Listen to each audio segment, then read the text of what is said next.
been a busy day. Haven't had a chance to even get on here today. There's so much going on.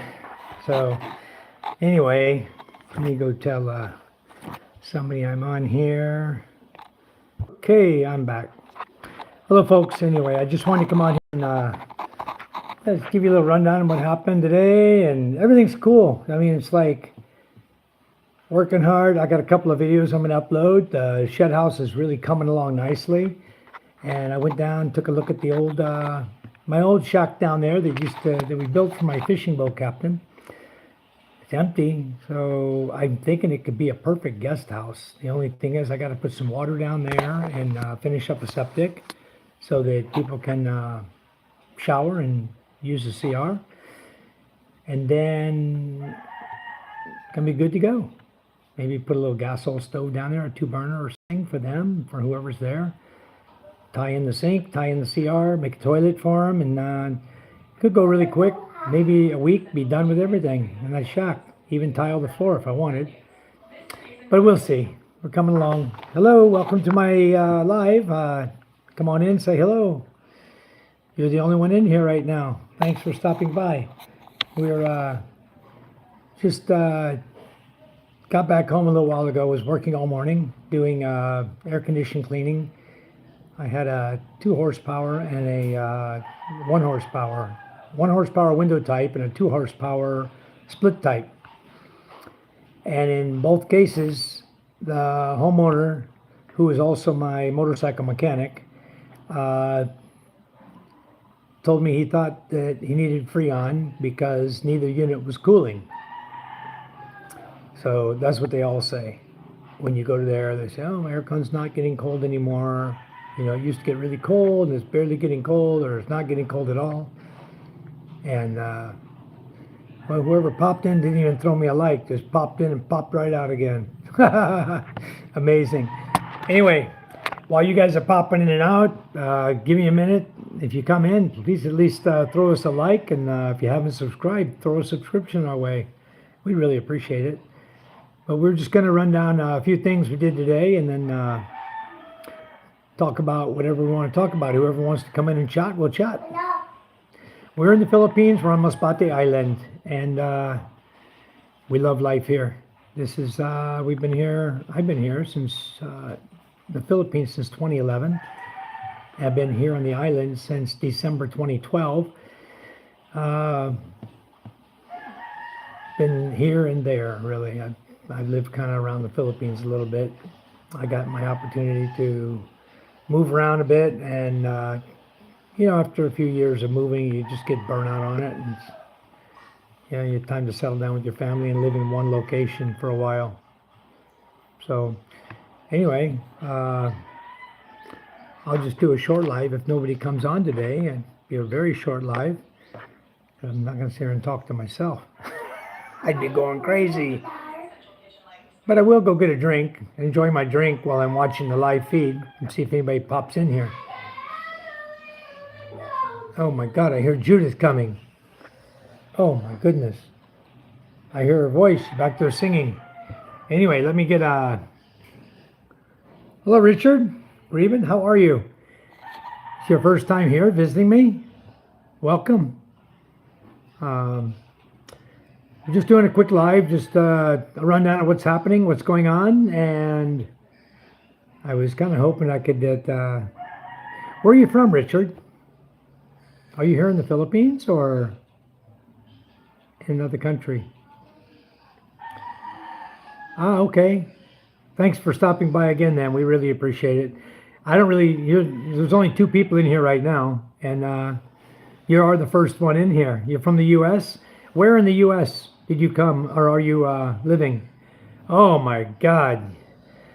So is Janet. Janet, one of my favorites in here, is living in Chicago, and unbelievable what's happened over there in the last 24 hours. My goodness. I don't know what you guys are going to do with those crazy nutheads you got over there. You know, I hope soon you guys vote out the clowns in power and get somebody in there that can do something with Chicago. Clean up the mess and really clean it up. Unbelievable. I've been watching, I just watched a video about the looting and rampaging through the town, showed pictures of people climbing up in a mall or something and just destroying the glass, and unbelievable. Why can't people just leave things unowned? Oh, you're in the suburbs. Well, it's a good thing. Suburbs are better. Are you thinking about coming here to the Philippines, Richard?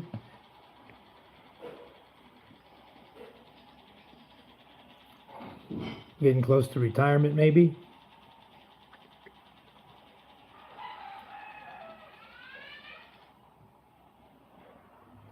I got 3 people in the house, but nobody's talking except for you, Richard. Thinking about it.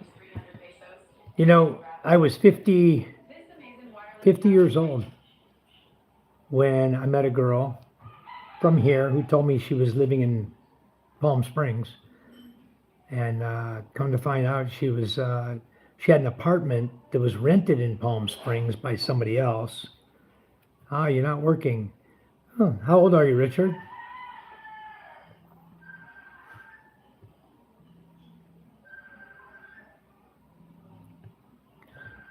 You folks in here, give us a thumbs up, subscribe, please. Welcome. If you haven't been here before, come on in. We'll just sit around and chat. That's why we're here. I'm in the Philippines, and Richard's in here. You're 58 years old. Richard's from Chicago, folks, and he's thinking of coming to the Philippines. So I got neighbors out here yelling, the wife yelling outside. The blah blah blah. Yeah, the Visayan ladies here in Masbate Island. Hi, John. How are you? Very nice. Richard, well, if you're thinking about it, you probably ought to make the move. If you have a source of income, whether it be disability or whatever, you're not eligible for Social Security yet. Maybe 4 more years and you can apply. But if you have enough income to make it until you can draw Social Security, then what's to hold you back? It's actually cheaper to live here than it is in the U.S. You know, it's much, much cheaper, much easier. Our life here is much, much easier. I live right on the beach. This is my lovely wife, Charm, here. I'll show you. Charm's been very busy today. She actually went back in my workshop and she organized my workshop, her and my housekeeper, and they put things everywhere where I probably don't want them to be. Ah, nice. You're having a San Mig. I'm about to have a Smirnoff Mule myself. But anyway, we had a little party here last night. My daughter turned 12. It was her birthday. And we had a little karaoke going on. First the ladies had a good time, and then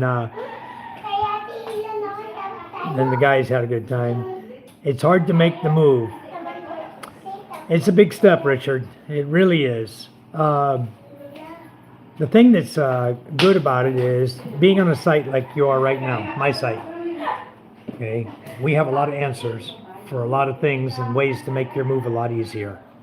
To make it where by the time you get here, you got a place to rest your head, a place for your personal belongings to be, and give yourself time to find what you want to do. Find a good person and to find where you want to live. And our site, my site, is about Masbate Island, the beaches here, the province, gardening, fruit trees, fishing, pretty much everything that a lot of guys love doing, I'm doing. I'm living the good life. I have beachfront properties here that I own with my wife, and we have 3 fishing boats. So with gardening and with fishing boats, and I also am a military retired, U.S. Navy. So that gives me a source of income. That was my source of income when I moved here. And my income was very small. I moved here, my money was $990 a month. Hi, Judith. Hello, Mike. Judith and I were singing together. What's that song we were singing? Anyway, I'm going to post it on my videos. You guys will see it. It's kind of funny. We were screwing around singing on the microphone last night to some ladies' song. I was just singing to screw around with the ladies. But find a wife first that will decide where you live. Yeah. A wife will definitely decide where you're going to live because she always wants to live around her folks. So, that being said, do you have a girlfriend already, Richard, or no LDR? Excuse me, Yes. where's your lighter? My lighter? Yeah. I'll get it for you. Hold on just a second, folks. Let me get my torch for her. She needs to burn some stuff out there. Give me a second. Don't have anyone here for you to talk to, but I'll be right back. Just please bear with me. Don't take a second. Oh, you cleaned my shed today, right? The torch is right here. The torch is right here.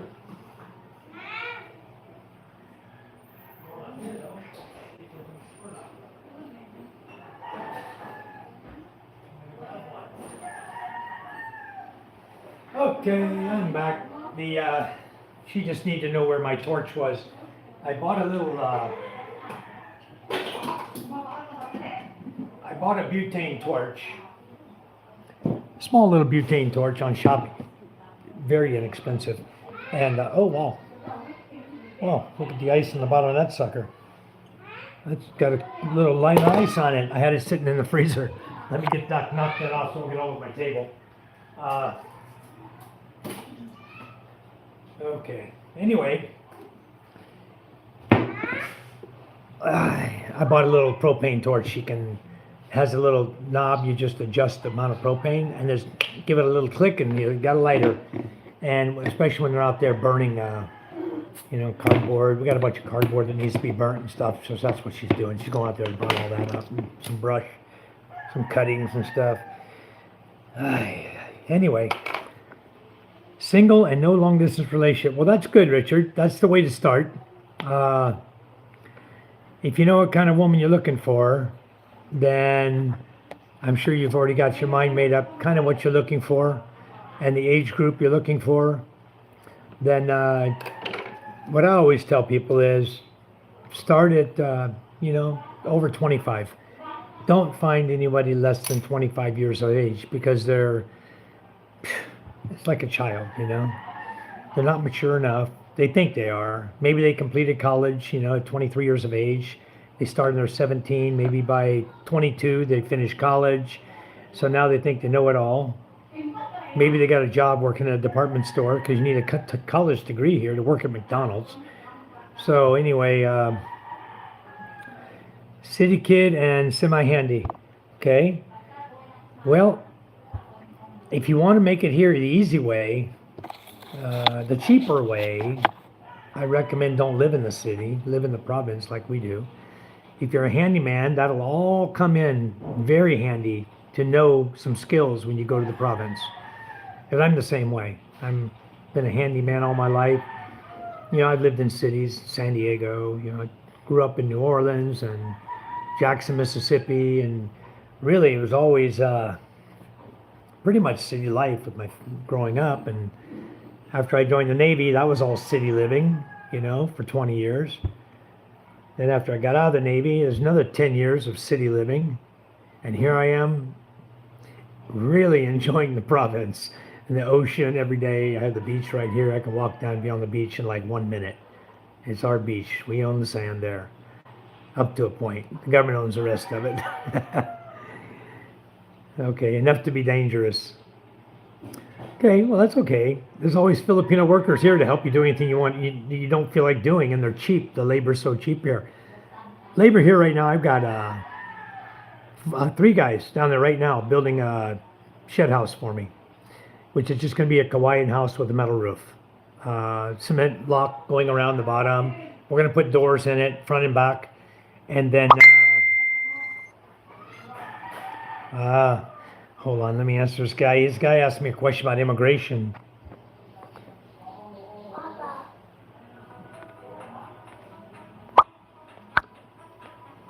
I'm back. A guy here on Masbate Island, living here now, on the other end of Masbate Island, over by Kataigan area, Kawayan, over in that area.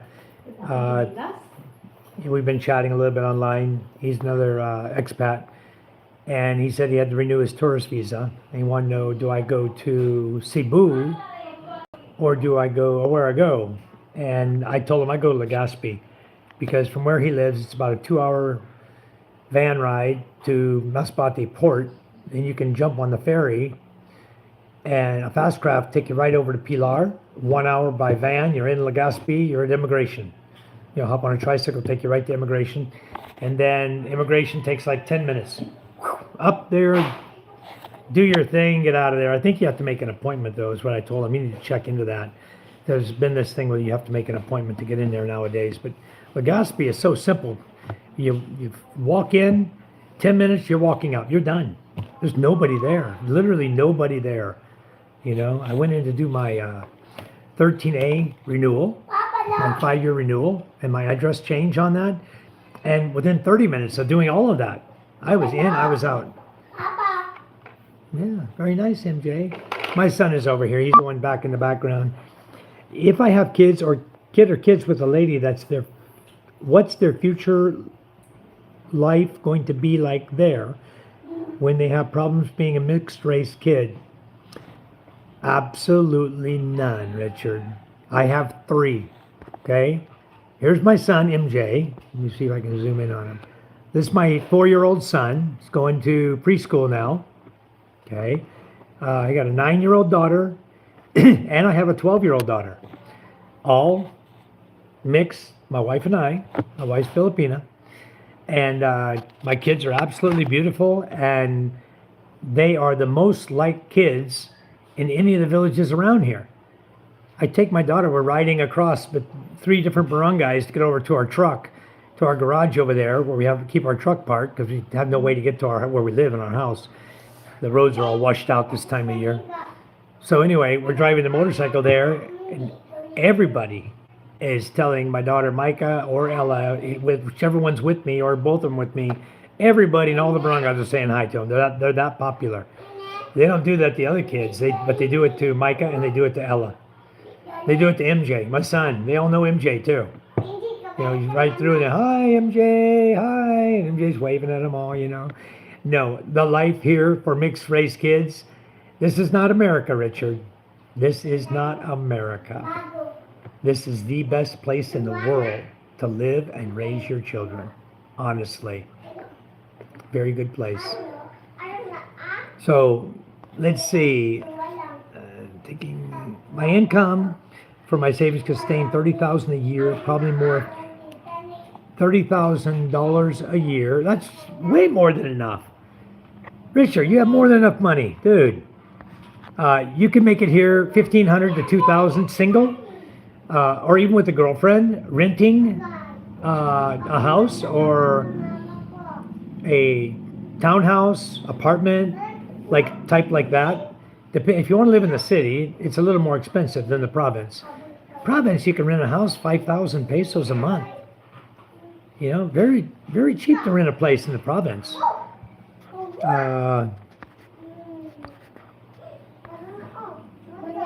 It's A+ for the kids. Hi, Ted. Journeys in Bohol. Yeah, the Ted has children also, Richard, and everybody that's living here that has children will tell you it's wonderful raising mixed children here. Okay, there is no racism here. There's not. Okay, all the Filipinos come to you and say, "Give me money." That's as much racism as you're going to see. They see you as a white guy or a black guy from foreigner with money. That's what they see you as. They don't see you as as a Filipino. They look at you as a money tree. Give me money. I had like 4 kids this morning. I'm riding through, taking my daughter to high school, right? These little elementary school kids were coming through. Hi, Micah. Oh, give me money. I said, you give me money. Yeah, there is no racism here, Richard. None. There's no difference in skin color represented by anybody. This is the most beautiful place to live. This is how it used to be many, many years ago in America, where we all went to school together. We all loved each other. We all had a great time together. And that is exactly how the Philippines is, and reason why I would never go back, because it's beautiful here. It's a great place for kids to grow up, like the U.S. decades ago. Yep. Just what I just said too, Ted. Said the exact same thing. But Richard, if you're looking at 30,000 a year, you're looking at 2,200, roughly 2,200 a month. That's plenty of money. Yeah, you figure, and okay. Well, Karen and James, we're teaming up a lot lately. I don't know if you've seen us. We're really doing a lot of teaming up lately. They're trying to help me grow my YouTube page because I do have a lot of content. I've been here a long time, and I'm just getting started uploading and putting videos out and things that people want to see. It seems like they're really enjoying my content. Before, I didn't do any YouTubing. My daughters were putting on a video here and there. I had, like 60 subscribers. Then James and Karen came over. Wonderful, Richard. Thank you. James and Karen came over to visit and spent a week over here. They kind of got stuck over here because of the weather. And but it was a wonderful visit with them, and they got to experience a lot. We took them out fishing, and we went out. We drove through the island, going to the city. They got to see our grocery stores over here, and got to see the horse here. We had made a video about a horse, one of my neighbor's horses. He's like a vaquero. He does helps the ranchers rope their cattle. So I'm looking right now. Karen and James are going to come back, I think, around the 14th of September. They're going to come here and be with us again. Okay, awesome. Well, that's what we're going to do again. We're going to do some lives. We're going to have some fun. What, son? Sunday, Ella and Mama's birthday. February 24 and 25. Is Momo there? No. Long way, son. Long way. No, Is it's one of them Mama's next? birthday and Ella's birthday. February. And it's my birthday. October, November, December, January, February. 5 And months. next is my birthday now. April. March, April. 2 months after them. Next for Mama and Ella is done. After they're done. Okay, I'm talking to these folks here. Let me finish. I'll lose my train of thought. Talk to me. What's your birthday? What's his birthday? You? Yes. August. We just had my birthday. What again? What again your birthday? A year from now. Long time, son. My birthday. Many moons from now. So on the money you have, Richard, the hardest thing is to take the first step. Is deciding to come here. Have you already been here to visit, Richard? Because that's step one, is to come and visit the Philippines. Make a week vacation or a 2-week vacation of it. Yeah. My son can be quite irritating though at times, especially when you want to do something else. He's so full of questions, So yeah, I bought him a new motorcycle today. Let's see your motorcycle, MJ. Hold it up. Let's see your bike. Hold it flat. Now hold it down. Hold it down, flat. Let me see the seat. Nice, huh? Red seat. Number 5. Yeah, he got himself a little dirt bike to play with. So anyway, Richard, what happened to both MJ and I is we were on the motorcycle together on my daughter's bike. And it's a little Honda Beat, 110cc Honda Beat scooter. One of those you put your feet on. You don't hold your feet on the foot pegs. You got them on a little platform, Anyway, I don't like that kind of bike. I'm not used to riding that kind of bike. But I've been riding her back and forth to school to let her drive, teach her how. And I let my son sit in front. He wanted to drive. So I always hold the steering wheel with my hands on the throttle and my fingers on the brake, just in case. And his nephew is downstairs on the sidewalk on his bicycle. Hello, JJ. Yeah. So you've been on here a while, JJ. I didn't see you say hello. I'm sorry about that. Anyway, okay. So, Richard, what I would do, uh, depending on what you want to do, I don't know what kind of person you are, what your lifestyle is. What now? What? Bring it. I'll fix it. Anyway, I don't recommend the cities. If I was flying into Manila,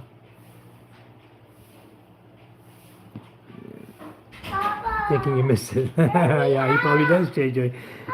He's never been here. I want him to have a good time when he comes here. So what I would recommend is don't spend more than 2 days in the city, and then find your way out to the province.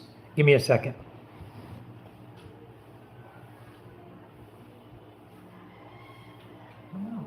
Oh, it's broken already. It's broken, son. Here, take this one out too. Now, we'll take it off. It's okay. You broke it already. That was fast, son. My goodness. I can glue it later for you if you want, but then it'll just break again. He broke the foot peg or the footrest on his motorcycle. Little plastic footrest. There, he broke it. So what I would suggest, like Ted says, get out of Manila as fast as you can, or Clark, wherever you fly into. If you maybe even better to fly into Cebu International Airport. Don't even go into Manila. Manila is just not a good place to even start off. You're not going to be happy there. I'll tell you. You're from Chicago. You're from the suburbs of Chicago. You may be used to the city life, but you're not used to Manila city life. Manila is just downright nasty. I don't like it one bit, and I used to drive through Manila all the time. So what I would do is I definitely would fly into Cebu, get a hotel in Cebu, because in Cebu, from there you can go to a lot of islands. That's a good location to start. And from Manila, it's a pain in the butt going to all these islands because the airport is a nightmare. The traffic, the people. Cebu Mactan Airport, Cebu International Airport is really easy to navigate.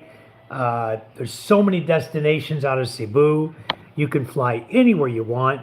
You can just come into Cebu, have a couple nights in a hotel while you get over your jet lag and figure out what you want to do. Meet a couple of folks while you're there. Yeah, traffic is hectic. I used to drive through it, John, every day. I was driving through that traffic on Edson Boulevard on a motorcycle, okay, splitting traffic, splitting lanes. I was there, I did that. 7 years I drove through that traffic. So I know all about that.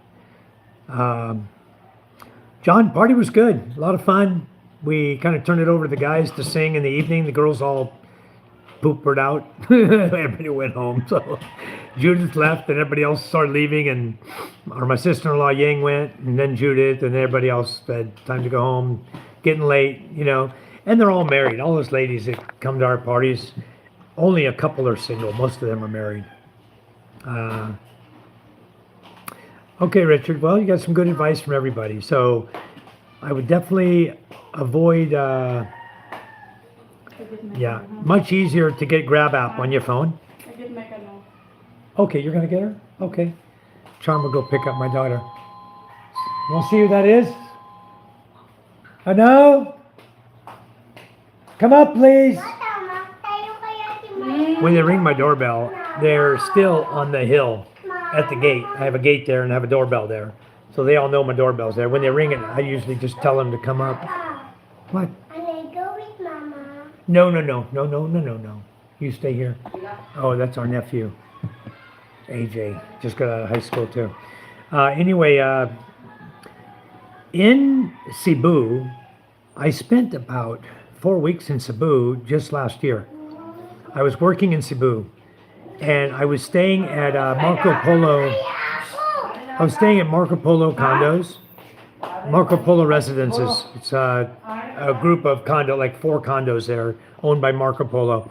A friend of mine has his condo there. So he's my distributor of the pool products I sell here now.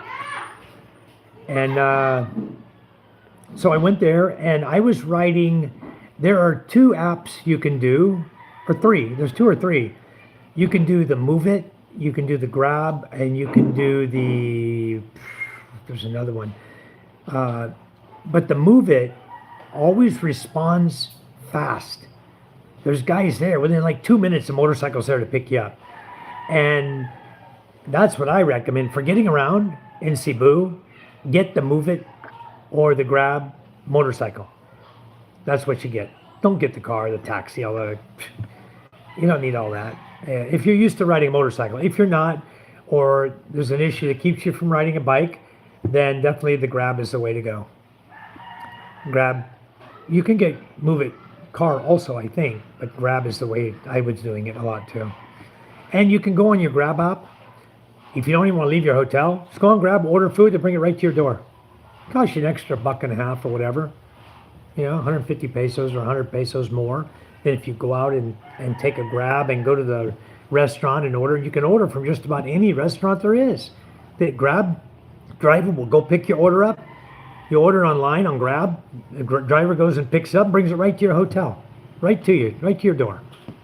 So, you never rode a motorcycle. Well, it might be quite an experience.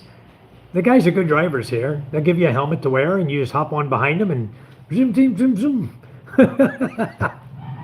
How big are you, Richard? How tall are you and how much do you weigh? We'll figure out if motorcycle is going to be a good fit for you. I was just getting to that journey. Ted, I was just going to get to Bohol. After his 2 days of hangover relief and jet lag, he can, first place I would hit is Bohol. That's where I would go.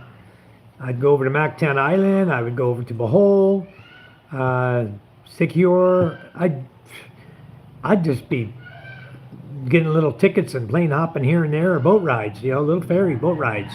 It's awesome. Yeah, Panglao has nice beaches. 2-hour ferry ride from Cebu, yep.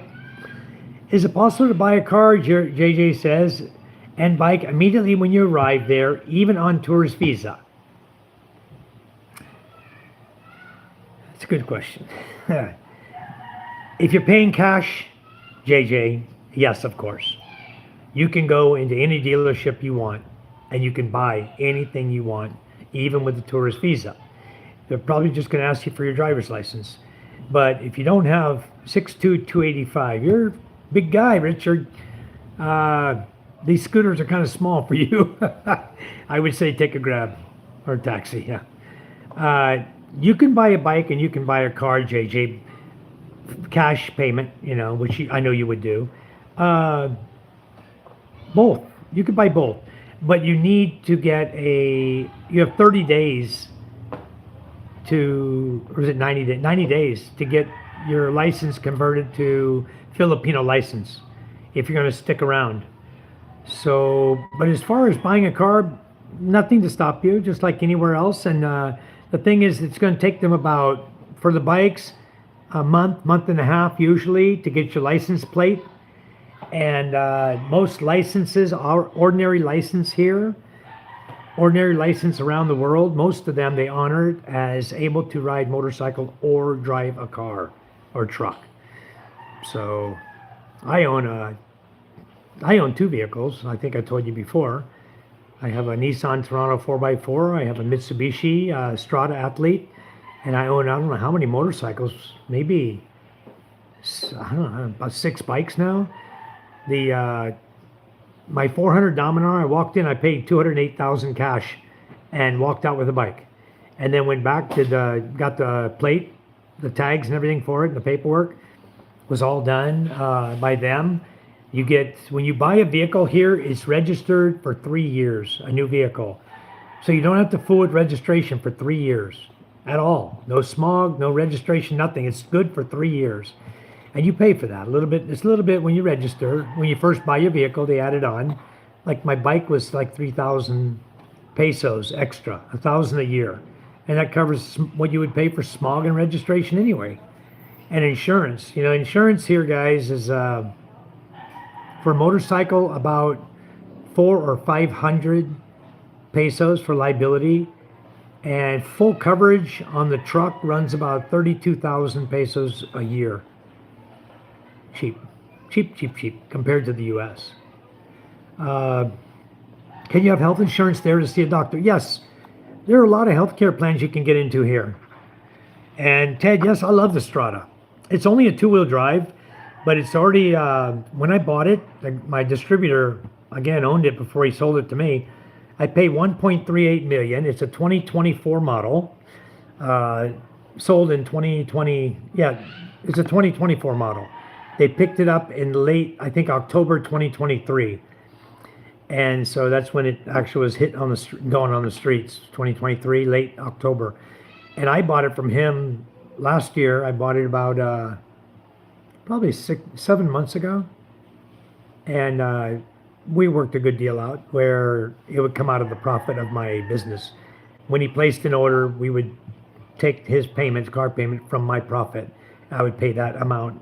I worked it out with him. I paid 112,600 towards the vehicle every time I made a payment, and I gave him about 600 something thousand down. So right now I think I owe like 280, 300,000, like that.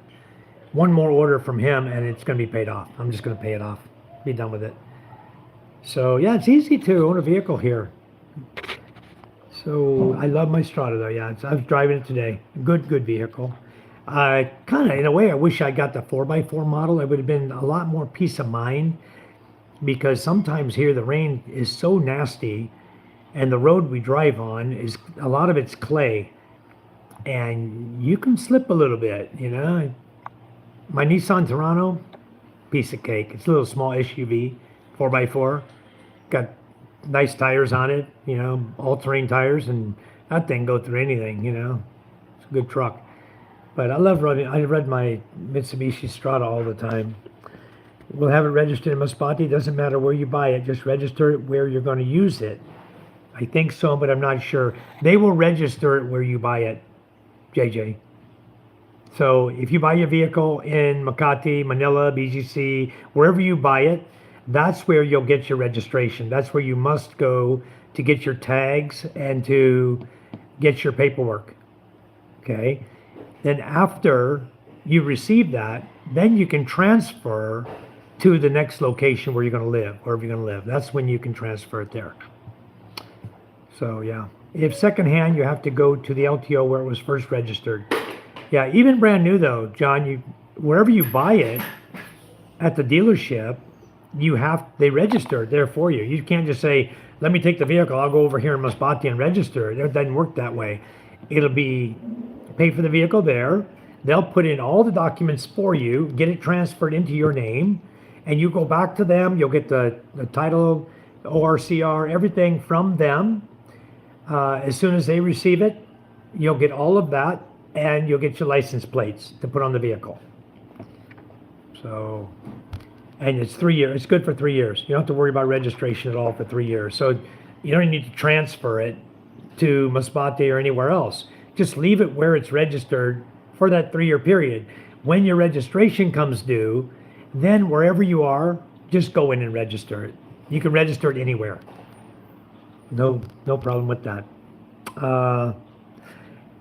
Yeah, my secondhand vehicle, my Nissan Terrano, and even my bikes, I bought in Manila. I registered them all in Masbate. Everything's registered here. Hilux are a little overpriced. Yeah, it's so popular, that's why. But you can get the cheap model, 1.3 million for a two-wheel drive. Hilux, brand new, 1.3 million. It's not the best one. It's not a 4x4. But in most cases here in the Philippines, you really don't even need 4x4. You know, I like it because some of the dirt roads we drive on in the muck and the mud, it would give me a little better peace of mind.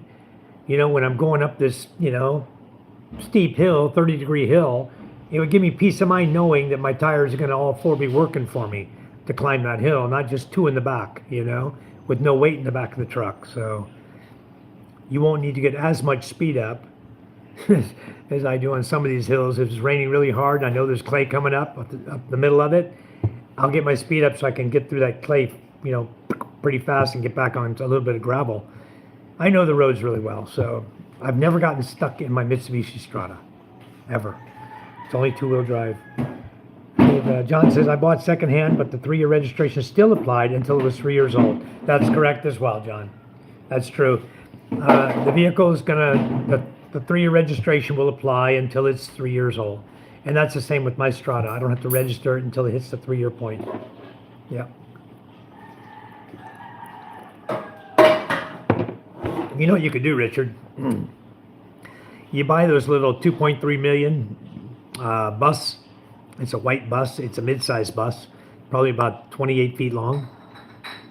You buy that, you tint out the windows, remove your seats, put your bed in there, customize it with a sink and toilet and everything, with a gray water and black water tank. Make an RV out of it and live in it. Then go anywhere you want. You can just pull on the bus, or pull right up on the ferry. You're going from this island to that island, just go on the ferry. Whoop. You got to go through once it's yours, I mean, your name, just take your paperwork, you go to the Coast Guard, you get their blessing on it, sign that you're taking your vehicle on the ferry. Probably in case your ferry sinks, you know. I know. She went to school, pick up Micah. She'll be back in a minute. Neighbors. Yeah, sometimes a 4x4 is handy there. And even there in Bohol, I'm sure there's places. And also over where James lives, yeah, exactly. It's a 3-wheeled Rusi Chariot, 3-wheel trike, 2 wheels in the back, 1 wheel in the front, 175cc. That thing is a freaking workhorse, guys. And it's street legal. It's gas powered. It's street legal. You get it registered. It costs 120,000 pesos. It's got a glass in front of you and a roof over your head. So when you're driving it, you know, you can just drop curtains if you wanted to stay dry.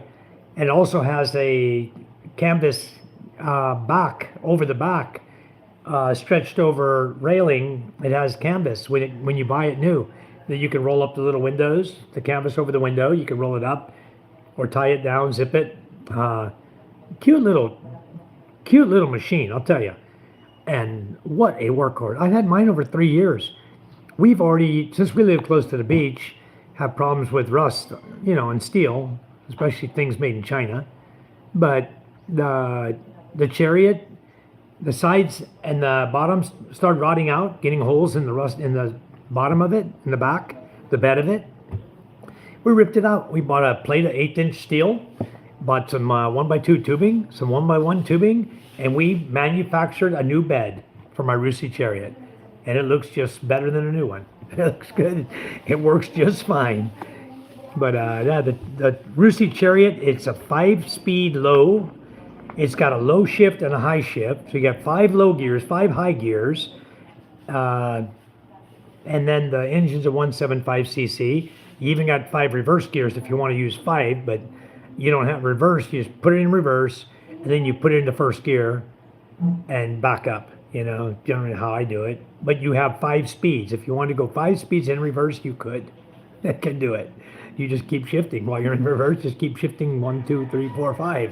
Pull the clutch and go. You know, it's a clutch vehicle. It's not automatic. So the only thing I don't like about the Rusi Chariot is the brakes are not the best in the world. When you buy them brand new, they're okay. But after a period of time, especially where I live, where we have a lot of rust and corrosion, the little flat bars that rotate sideways to engage the brake, you know, they're flat and then they rotate up and that engages the brake, right? And that gets a lot of rust in there and corrosion. And sometimes they'll rotate up and they'll stick. The back tire will be skidding along. So you got to kick the little bar to release the brakes again. You learn all these little things when you own one, you know. But for James and Karen, that would be the ultimate vehicle. They're close to a roadway too.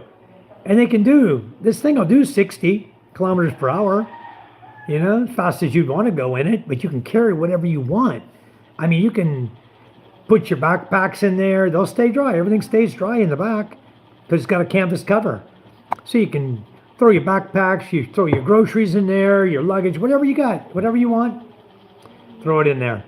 And guys, we've carried 20 sacks of cement. When it was brand new, we carried that at one time, 800 kilos, and it handled it just fine. Going up and down the hills where we live, the rolling hills. It handled them just fine. Papa, I think we can keep like my bike. Your bike? Yeah. Yeah. Let me keep it like that. Not today, because your knee's going to hurt. You wait till you're healed. Keep like that. I was telling you guys earlier about my son and I. We had that little bike accident. What happened is we were coming here. We were challenging his nephew who was on his bicycle.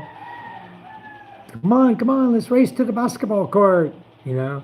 And we were way behind him. So then we went through this patch of mud. And as soon as we got on the other side of the mud, MJ grabbed that throttle and my hands are right on the brakes. I told you I had to keep my hand on the throttle and the brake. My hands are over the brake and I grabbed the brake. Papa, And we went down. Papa, don't you will not do that again. We won't do that again, huh? So we slid and just dropped right in the sand, slid the bike a little bit. So he got 3 scratches on his leg, 2 by his ankle and 1 at his knee. I got 1 on the top of my foot, top left side, right where your foot bends too. Still hurts. Suck it. Suck it means it hurts. Anyway, so we had that little accident, fender bender, and didn't scratch the bike at all. Hi, Scuba Steve. How are you? Welcome. Welcome. Scuba Steve says, I got a new one. Did you get the blue one or the red one, Steve? JJ, those little bikes, they're right now 120. The red one, I just priced, I think it's 126 brand new, 126,000 pesos, brand new. So it's less than 2,000 US dollars. Yeah, mine is primered. I don't know if you saw it. Mine is primered right now. Scuba 123. There you go. That's the going price. 120 to 126. Just negotiate with Rusi. When you go there to buy it new, just negotiate. They'll drop a couple thousand off of it. TikTok in Thailand, they're better than a TikTok. TikTok doesn't carry, it only carries passengers. You know, has little seats in it. But no, this one, you can put seats in it and carry people. You can carry a lot of people in that little chariot, surprisingly. We probably put 10 people in that thing. I used to have little seats on the sides. And then we put the seats, we'd put coolers and backpacks and stuff inside, and the kids would sit on the backpacks. You'd have 5 people sitting on the seats down the sides of it, and you'd have kids sitting in the middle. You could put probably 10 to 15 little full people in there if you wanted to. I like how where James lives, he can go shopping, and if they buy a lot, they can get the jeepney to deliver the stuff to their stop. Yeah, you can quite often do that when you're where he lives, because it's like in line with where the jeepney's going, and they know where they live, so they'll just stop and drop it right off. Or maybe Karen's staying with the groceries to make sure all the groceries get there. We used to do that in Bacoor also. Can you buy me like this? I don't know, not now. We lived in Bacoor. We go grocery shopping at Pure Gold, and it was only about 1 kilometer to where we lived, but who wants to carry a bunch of sacks of groceries? So you just step out of the grocery store, first jeepney that comes, throw your groceries in, jump in, pay your 10 pesos or 15 or whatever it is, 12 pesos, boop, off to your house. There you go. You know, you and your wife, 30 pesos to get dropped off right in front of your, basically in front of your driveway. You haven't used your high and low. Okay, is the fuel mixture. What fuel mixture? You don't mix gas on that, Scuba. That's straight 4-cycle. Just buy the premium gas. The 95 octane is what I buy. But what's wrong with your fuel mix? Are you talking on your carburetor? Yeah, you're right, Richard. With age, you don't. And I still have a sore on my foot. It's been over a week. My son's healing fast. But mine is getting nastier looking, I think. Actually, I went swimming yesterday. I went out in the boat. You can see it right there on my leg. It looks worse than it is. It's just the skin's off, you know. The scab came off because I went swimming. We went out in the boat. I did a video on it. If you guys didn't catch it, we went out. I went down to the beach to look at the shed house, and while I was there looking, I walked out to the beach, and a few months back we put a kawaii out in the ocean. It's like an artificial reef. We built a triangle shape box, okay, and then we tie kawaii on it, bamboo. It's like 30 feet long, and then we do another section of 30 feet, another section. So total we're trying to cover is about 23 meters height. And then we tie branches to it, a lot of branches from the coconut tree. We tie it all along the kawaii to make habitat for fish, okay? And then we load up a boat with big rocks to go out with us. He loads up his boat with rock. We put the triangle, we tie it to our boat, and we drag the whole contraption. We drag it by rope all the way out until we get to where we want to drop it. And we use fish finder to measure the depth of the water. So when we get out to where we're right at around 20 meters deep, that's where we want to drop, about 20 meters, because you can get a lot of big fish in that depth, and also all the small fish, the bait fish, are coming. And then you drop the triangle, you're dragging it out, right? So you just kind of hold it right at boat level, water level. And your guys will just start filling full of rock.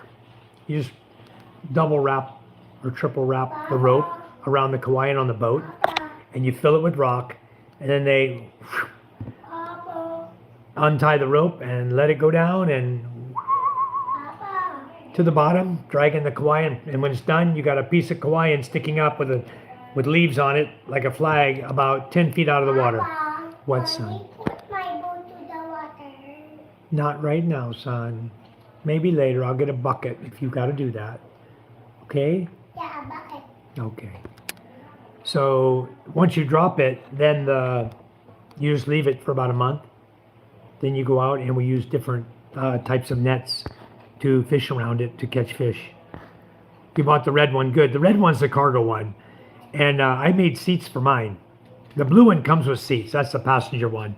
But the other one, what I did is I manufactured seats out of square tubing bar, the square tubing, 1.5 inch frame, and 1 inch. I mounted hinges on the side of the wall of it.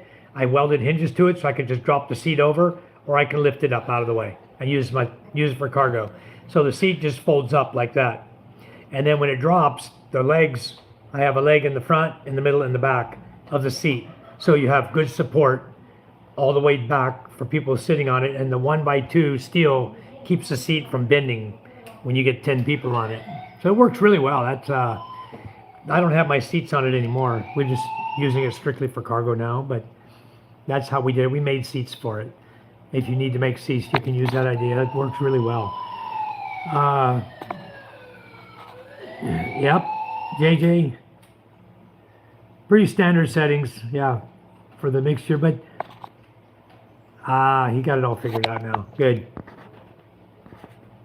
Yep, it's really easy to work on those things. I've got a broken throttle cable right now, and I just bought a new one. It's sitting right here right now. I just got to get the guy on.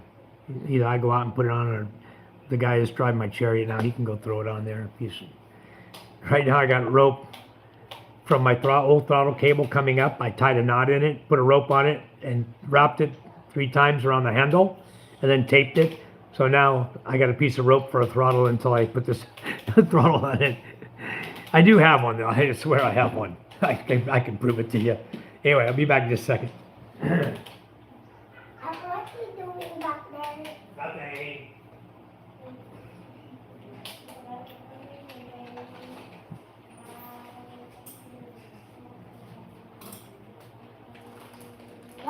I can just hear you guys. Yeah. He's got a rope around it. What a hillbilly, you know? No. I got a new one, bro. I have 5 of them. I bought 5 this time. Because last time I bought 3, and boy, did they disappear quick. I don't know where they went. But I have a feeling, because my brother-in-law was doing the driving, that he was breaking them and not telling me. And he used all 3 of them up. And I went back in the shed the other day. My son was just playing with the throttle and it broke. And I went back in the shed to find one, and there was none left. So I ordered 5 this time. I got them all. Anyway, I got to put that on. Good. And also, those carburetors, Steve, when you buy a new carburetor for them, they're only like 500 pesos for a brand new carburetor. And usually they come pre-adjusted. You don't have to touch anything. Just take the old one off, put the new one on, and put your throttle cable on it, and you're good to go. Very, very simple. Right now, I got to replace the battery in mine. My electric starter's not working, so we're kick-starting. And I just put a new engine in mine, a brand new engine for that. You can buy them on Shopee, 22,000 pesos, brand new. I just put a brand new engine in mine. The reason I had to is because I went through a few cylinder heads, and I bought a few cylinder head kits. I went through, I think, 3, because they're running very hot, carrying heavy loads, overloading it all the time, going up and down the mountains, and just superheating the engine. And so I went through 3 different cylinder heads. I had about 2,200 a pop, 2,200 pesos for the set. And then finally I just said, the mechanic that worked on it the last time, he stripped the bolt holes that bolt down the cylinder head. So my cylinder head, you could wobble it like this. What the hell? It wasn't a problem before this guy worked on it. And this new mechanic I never used, he came right to my house. Yeah, we can do this, yeah.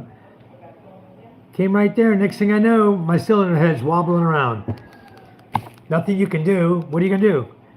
Drill it and put in thread savers for a cylinder head? Not worth wasting my time over. I said, 22,000, give me a new engine, I'll start again. And that's what I did. Just wasn't worth it to try to keep fixing garbage, How many cylinder heads you got to go through before you finally... Cash out 1,000. For me or Charm? Charm. Number 513. 513? Yeah. Give me just a second, guys. Got a Gcash customer. 1,000 what? 1,000. Even? Huh? 1,000 even? And 513. Yep. All right, give me a second. You guys that don't... Ted, are you doing Gcash now? I thought you're one of them who told me you were doing Gcash.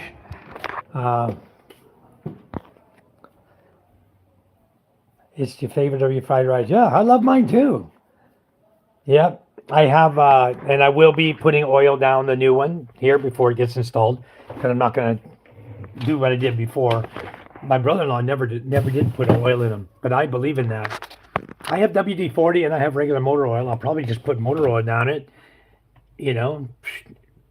pull the cable up and down until it's fully lubricated. I'll soak it in oil and then push it through the cable sheathing and it'll be good to go.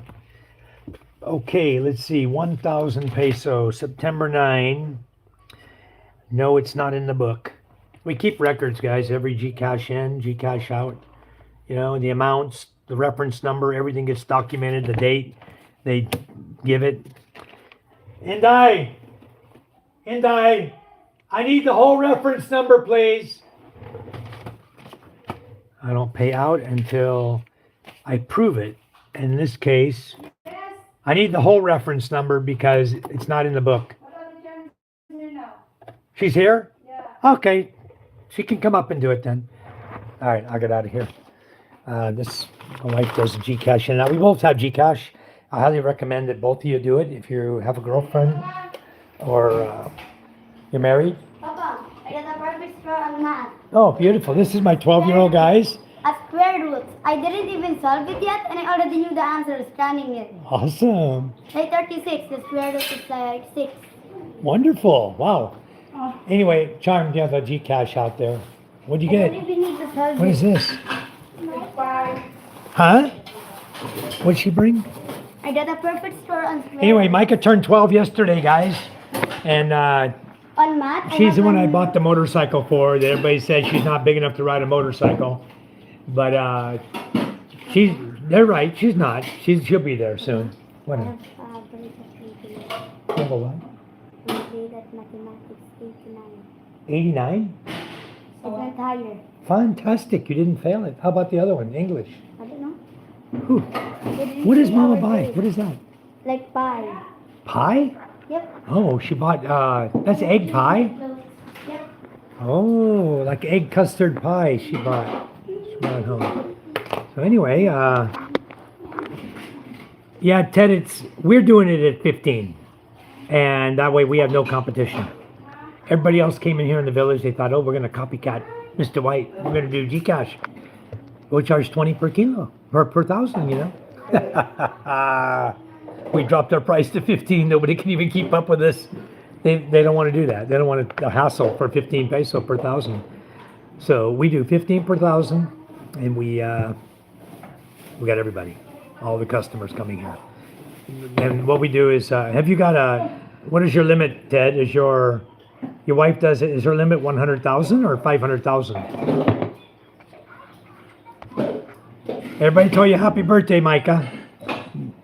John Platt, John Double, Steve, JJ, Ted, everybody here is saying happy birthday to you. Thank you. Richard says, when making the move there, how can you bring personal possessions there, not furniture? Very simple, Richard. You touch base with one of us expats who live here, okay? You find somebody, come here to visit, and pretty much everybody would help you with that. I know I would, and I'm sure like Ted would, and other people would do that.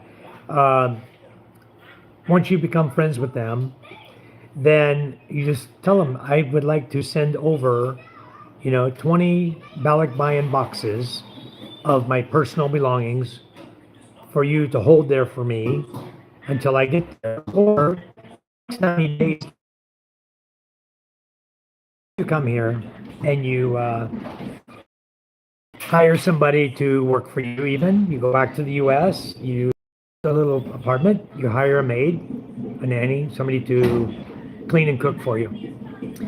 And then, so she's living there while you're gone, okay? Here, Papa, the money from printing. I get to know her a little bit, so you trust her before you would do this, but I would trust a foreigner living here first, with your balikbayan possessions that are coming, in case you weren't here, to receive them for you. And I can not just speak for myself, I'm sure I can speak for 100 expats living here that have room to be able to take your boxes in and keep them dry till you get there. Just about anybody that I know personally would help you. So that's how you do it. You balikbayan it to yourself or to somebody here in the Philippines that you can trust and that has a place to put them. And in 90 days, that balikbayan box will arrive to that person in the Philippines. Person or persons, if you want to do boxes to different people. That's how you do it. You can bring, the way it works is, if it fits in the box, regardless of the weight, no more than 12 of one item. Okay, if you got 13 bottles of the same kind of shampoo, they might stop the box. You're only allowed 12 of one item. So whatever your personal things are, make sure you don't have 12 of one item. You have 12 or less, because that's their limit. That's when they scan the box, they can count what's in the box. And if they see 50 small boxes, all the same size, they're going to open the box. They're going to want to know what you're importing that you're not paying taxes on, that you're reselling. Maybe you've got something coming in that you're going to resell, and they don't like that. So just if it ships, if it fits, it ships. And the large box that they ship out of the U.S., right, there's a big blue plastic right there. Right there. No. The biggest box right now, I think, the biggest balikbayan is $135 per box. Okay? And takes 90 days. They'll be here. You sent laptop, satnav, trainer, DHL. They charged me 8,000 peso import duty. Holy crap, dude. You guys, let's just get this straight up clear right now. Never use DHL or UPS or FedEx. If you're shipping personal stuff here to the Philippines, ship it balikbayan.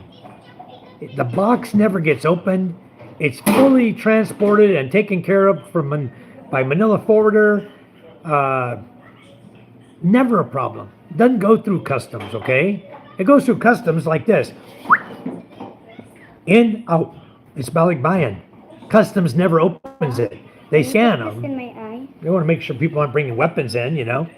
But, hold on a second. You're gonna watch me. I'm gonna drop eye drops in Micah's eye. This comes when your children use the phone too much. Huh? Mm-hmm. Blink, blink, blink, blink, blink, blink, blink, blink, blink, blink, blink. It's Christmas time.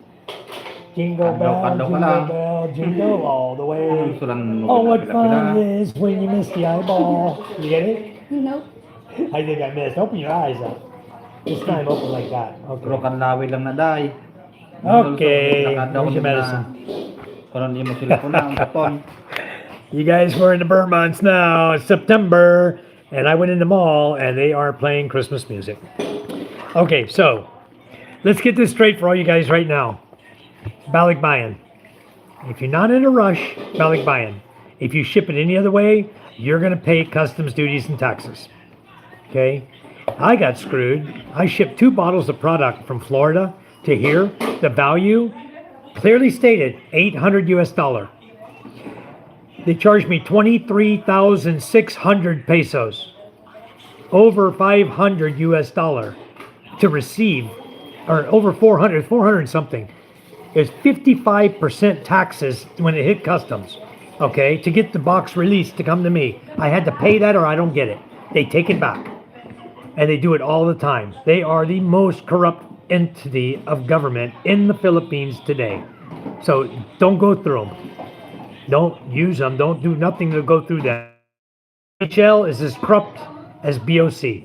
Huh? DHL is in cahoots like that. And I never ship with DHL anymore. So UPS is pretty honest, but I never ship DHL. Ever again. They're the most corrupt company other than the Bureau of Customs here in the Philippines. So anyway, on to better things. Let's continue down here a minute, just a second. I think I mixed something. I sent a lot of boxes when I came here 3 years ago. I did too. When I came here in 2011, I shipped 16 full boxes. I had every kind of tool you could think of in those boxes.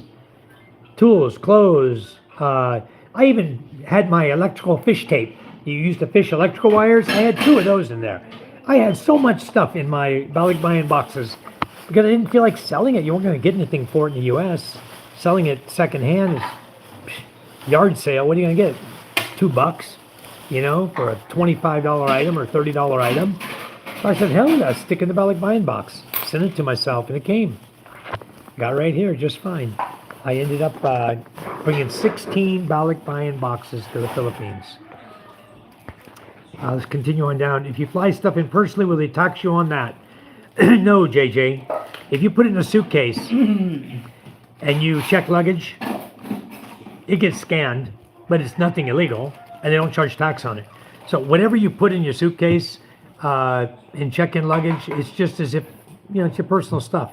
It comes right through, and when you get out of the line, it's your personal belongings. You checked it in, check-in luggage, and when you get off the plane and you're rolling out the door, you go through the line, nothing to declare. Because that's your personal thing. If it's tools or clothes or whatever it is. If it's things that could be resold in original packaging, and there's several of them in there, and they open your suitcase, they may stop. If they open it, they may stop and question you. But most of the time, you go through nothing to declare line, you just walk right on through. Very quick, very easy when you're going out of the airport. So no, they don't tax you on that. You order clothes for UK Sports Direct. Let's see. John says, if under 10,000 pesos, you pay 600 import duty. Yeah. You can get good deals if you use certain companies, but you'll get screwed if you use DHL. I would never use DHL. I guarantee you, John, you weren't using DHL, were you? If you were, you would have got screwed worse than 600. Well, 600 pesos on 10,000 pesos, which is 200 bucks.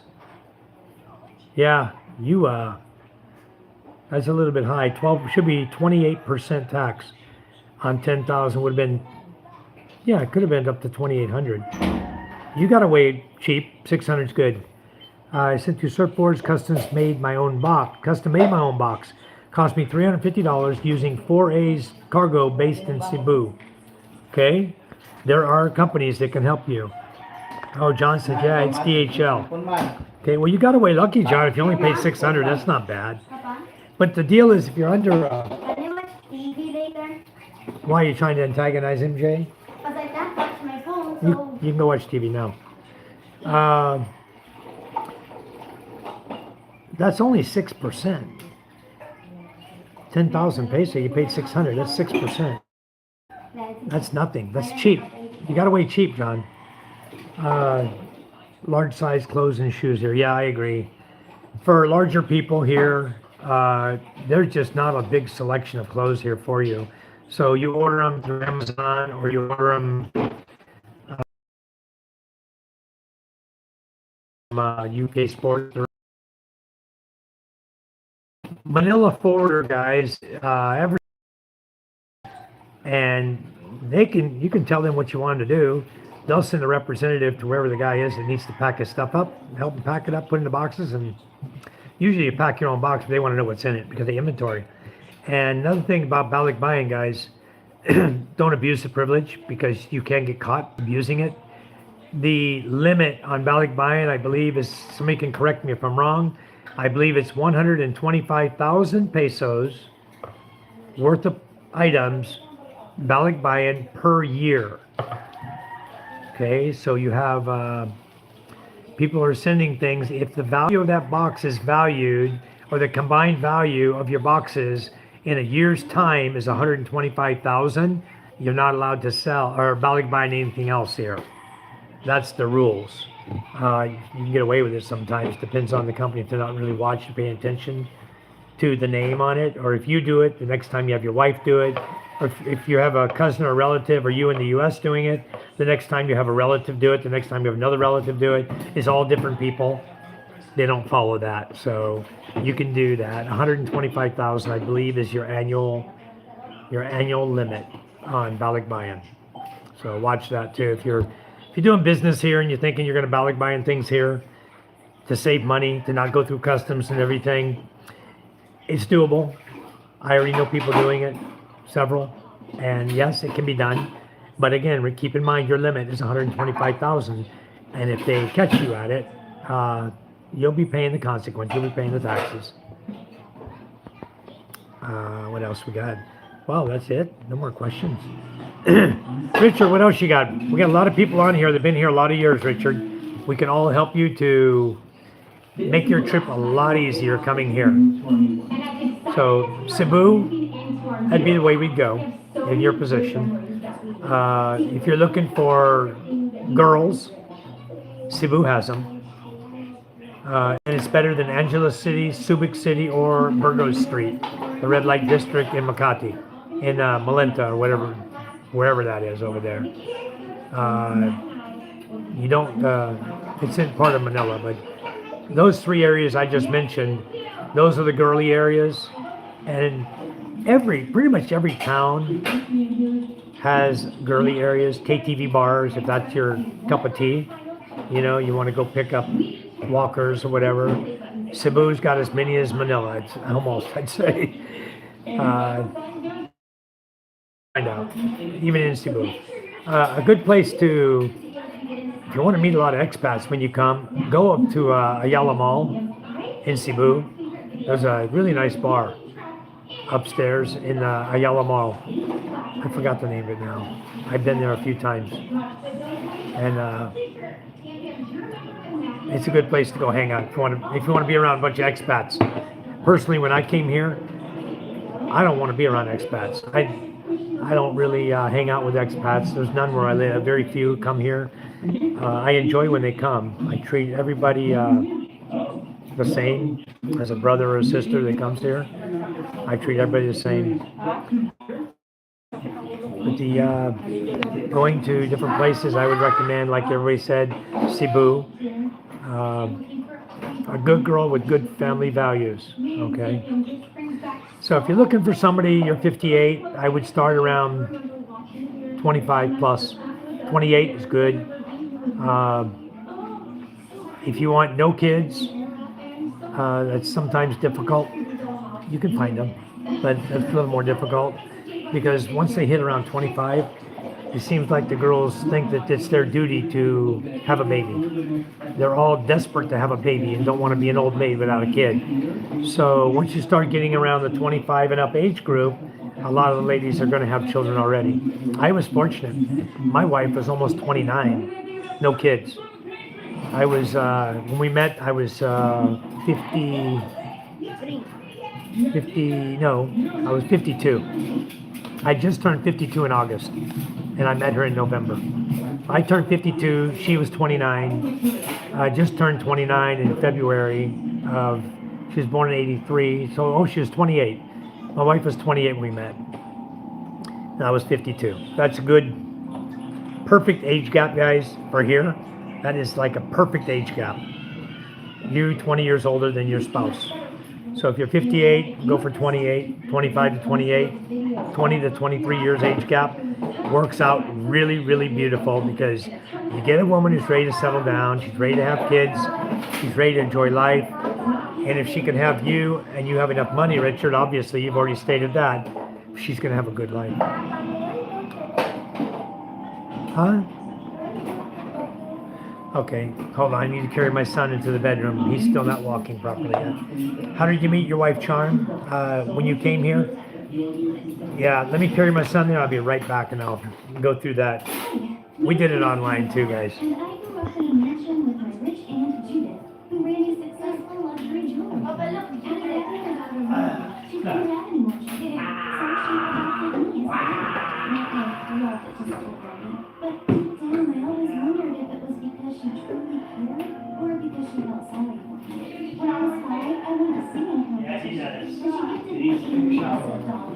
I was happy Anyway, every day until there was my a- baby ruined it. There was an online site called Mambu, Prettier and meaner. and it's since shut down. I've never seen it since. I don't know, maybe it was just opened just for me and Charm to meet, I guess. Anyway, so I went online. I had broken up with my girlfriend already, the first one I came here to be with, and I was living in the spa that I had built using all my money. Didn't use any money of hers. I put my money into that spa and built a beautiful spa on Aguirre Avenue right in BF Homes. It's a very richy neighborhood. The girl I was dating here was from rich family, owned a bunch of land in Mindoro, owned the side of a mountain in Mindoro, a lot of hectares of land. She was selling that. She owned 3 apartments in Florida and an apartment in Palm Springs. So she was well off, and she's not claiming taxes on any money she's getting. She has property managers managing the properties and sending the money directly to her bank account, and she's not claiming anything in the U.S., paying any taxes right now that I know of. At least she wasn't when I knew her, and not paying any taxes in the Philippines for income either. So she was living the best of both worlds and just scamming both countries. But anyway, I broke up with her. She was a snobby bitch.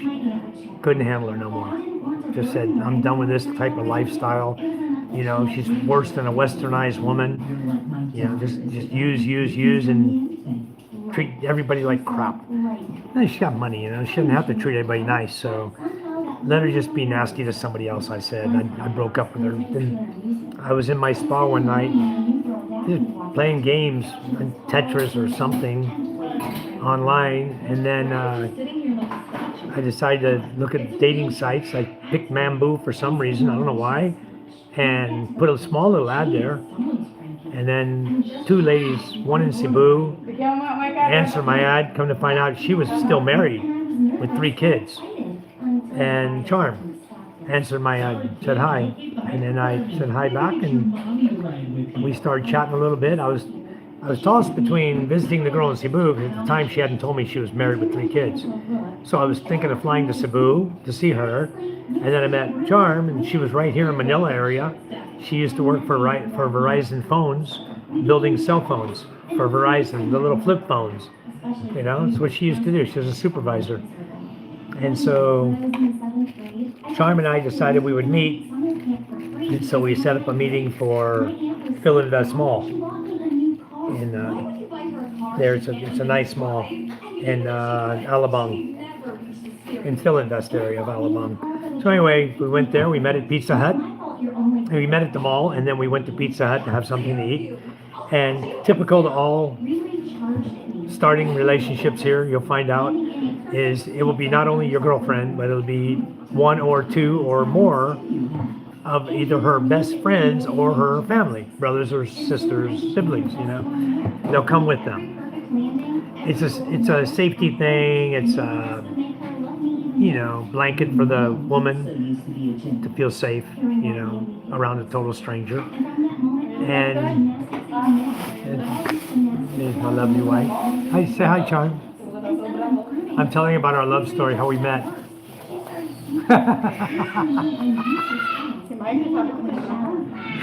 You see the look on her face. Asian dating sites, says John. So anyway, we hit it off pretty good. Within a week, we were living together. And the first date, though, sitting there, I have a picture of me sitting at the pizza booth. And I'm sitting, and Charm's sitting next to me, right, on the same side. And then her friends are sitting right across from us, another guy and another girl, who were people that Charm used to work with. And they were sitting across from us. Charm was sitting next to me. I don't think she looked at me one time. I don't think she said anything to me. Not one time that night. The women you meet here, Richard, are going to be very, very shy. So, yeah, Ted, it happened really fast. It went from November 18th, we started dating, talking, to a dating by November 25th. And then she moved in with me. And on somewhere around December 8 or 9, according to records, she got pregnant. And she didn't know it. We didn't know it. She was pregnant on the 8th or 9th of December. Because Micah was born on September 8th. So 9 months is perfect. So anyway, January 10th, November 18 we met. We moved in together November 25. We moved out of the spa around the 23rd of December, because when my ex found out I had another girlfriend, because one of my massage therapists ran and told her right away. She was so loyal to that lady. She told her everything that was going on in the spa, you know, how business is going, blah, blah, blah. Because my ex agreed she was going to give me the business since I put all my money into it. It wasn't hers. She was going to let me have the spa to live in and whatever. Maybe she thought she was getting back with me. I don't know. But boy, when she found out I had another girlfriend, man, you talk about wrath and jealousy and 100% hate. Just vehement hate. So, yeah, beautiful, Ted. But boy, you guys find another girl and see what happens. Don't do it. Don't play the field and try to have more than one girlfriend in this country. My God. Anyway, I broke up with her already. It's none of her frickin' business what I did. But because I was still living in the spa rental lease was in her father's wife's name. Her father was my mentor here, you know, when I met him, like 78 years old. And his wife, at the time, he'd given her 4 children. The youngest was like 12, and this guy's 80 years old. The youngest child was like, I don't know, maybe 10 or 11. He had 3 boys and a girl by this lady. The lady he married was his maid. She was working for him. And he fell in love with her and married her. They had 4 kids together. that guy, he was my mentor, but the guy had like 29 children. I can explain. I didn't realize your friend. He had a lot of girlfriends, a lot of wives. He was a doctor in the U.S. and this guy was a playboy. So anyway, whatever you wanted to know about the Philippines, he'd tell you everything you want to know. He'd tell you everything. He'd help you. He taught me. Almost a year or a year and a half, we were there talking to each other because even after I broke up with his daughter, I was still visiting him. And we'd chat every day. We'd have beers at night. He'd come over to the spa. There's a bar right next door. We'd sit down, have beers together and chat, you know. Good guy, really good guy. But anyway, the guy passed away a couple years ago. He beat cancer 4 times, and the last time it got him. He wasn't able to beat it. So he's gone now, but what a good mentor he was, guys. And everything he passed on to me, I share it to all of you. You know, when you ask your questions, all the knowledge I learned, I share. You know, I don't hold back. I try to help everybody. Yeah. Don't play around if you have a province girl. Don't play around with any girl here. And unless you're divorced, marriage annulled, don't fool around. Don't go get another girlfriend and broadcast it. Just keep everything to yourself and very, very quiet. Because if you're married and you end up separated and you go get a girlfriend, you committed adultery. Separated or not, you're committing adultery. And if she wants to go after you, you're going to jail, brother. Until you prove yourself innocent, you're going to jail on an accusation. Okay? That brings up another thing. You guys who come here and meet a lady who's married, separated, married but separated, okay? With or without kids, don't date her. Okay? Very clear, very clear. Don't date married women in this country. Okay? Don't do that. You're just asking for trouble. I know none of you I'm talking to in this site have ever dated a married woman. I'm pretty positive of it. So there are some guys I know who do it. And I hear the horror stories. Well, I've already given my girlfriend $300,000 for an annulment. It's still ongoing, more money. It's all a lie. She's not getting annulled. You're in the LDR, you're in the US, she's sucking money out of you that she's getting an annulment, and you're paying for her to live a lifestyle that only people can dream about, you know, in the Philippines. So, you came here 6 times, Ted says, before I brought her to the US on a K-1 visa.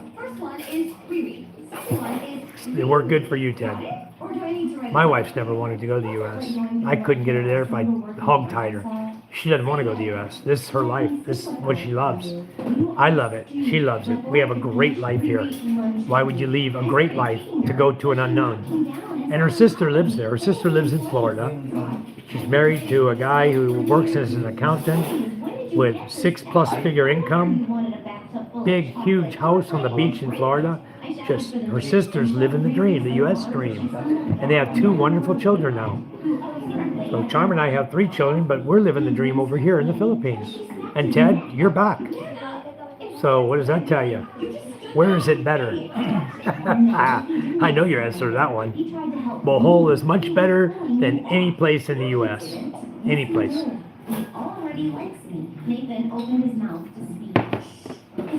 We got 7 viewers in here. My wife refused a UK visa twice. Gave it up, now happy here. John, I got a guy over here. He's from UK. He worked in a steel factory for 44 years. He has a bunch of tattoos on his body. And he's emailing me because he wants to meet Judith. His name is Eric. He wants to meet Judith. And there's a few guys have showed interest in Judith, but nobody is really, I know some are coming to the Philippines. They want to meet her, which is a good thing for her because she does have 5 children, 28 years old. But Judith would make a good wife for anybody. She truly would. Judith is a hell of a woman, you know, and she's here in the province.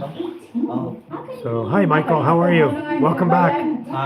Thanks for coming in, guys. If you haven't hit the like button, the thumbs up, please do so. I have 7 people here and only 5 people with a thumbs up. And if anybody's here that's new, please hit the subscribe button. We really, really appreciate it. Good news, guys. I finally went over 300 last night. I'm at 302 subscribers before this live feed. Thank you, thank you, thank you very, very much, guys. I really appreciate all your help. And you guys are bending over backwards to help me, a total stranger here in the Philippines.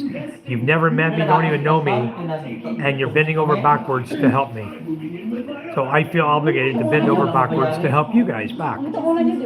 I feel the same way, you know, compadre, you know, close to the group here. I really, really appreciate everybody who comes here. Thank you, Richard. Thank you very much. Yes, John, Judith is a good catch, and someone's going to come. They're going to meet her. They're going to fall in love. And they'll turn her life around and her children's life around. I know that. It's going to be a good life for her one day. So I'm hoping for the best for her. Some people under James' channel sent some money over to help Judith out. And I think she's going to be putting a new roof on her house soon. I think a roof blew last night, didn't it? You didn't pay them yet. Today? No, give him money. Huh?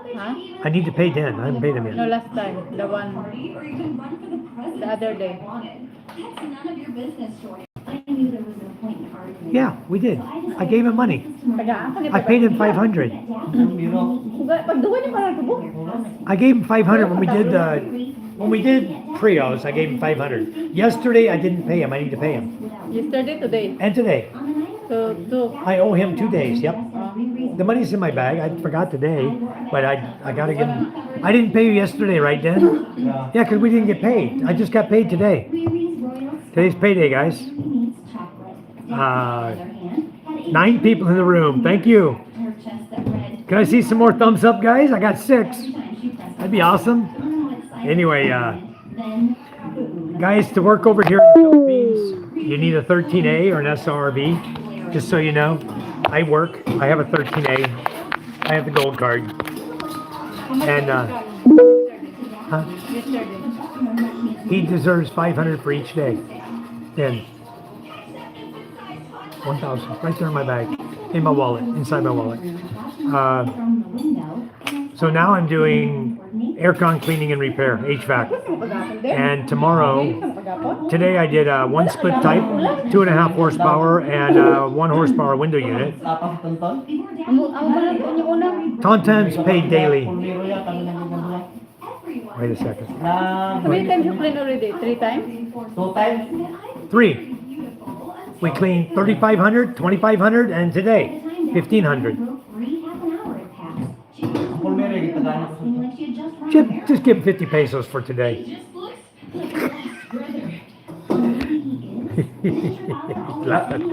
My brother-in-law over here.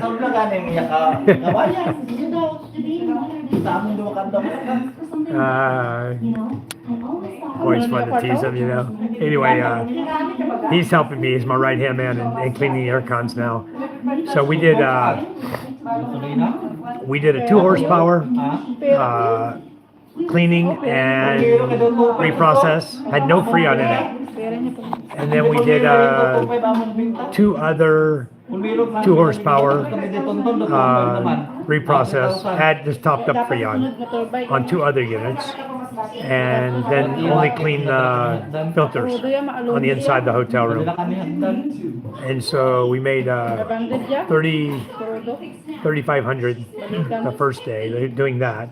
The next day we went back and we cleaned a 3-ton tower unit and had to add Freon to that unit. That was low Freon.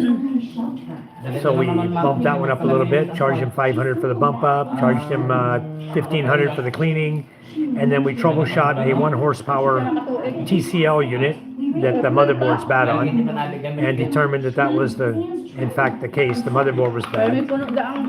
And so the guy told me today, well, if you buy the motherboard and it's not bad, the one I have is not bad, or you put it in and it doesn't fix the problem, do I have to pay for it?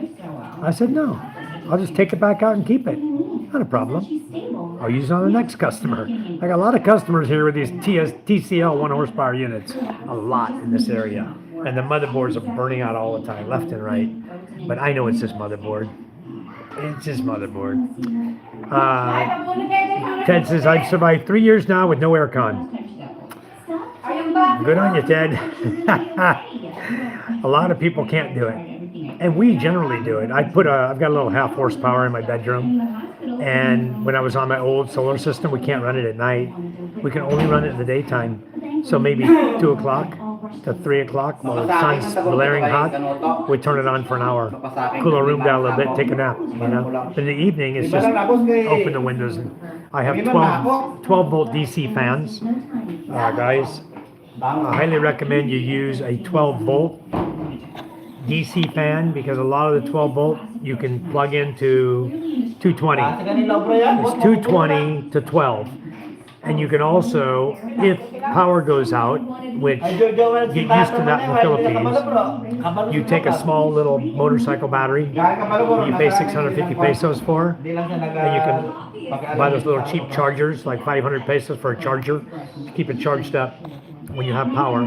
And then when you, at night, if your power goes out, you just pull the plug out from the 220 to 12 and put in your 12 volt, same plug, but go right to the battery.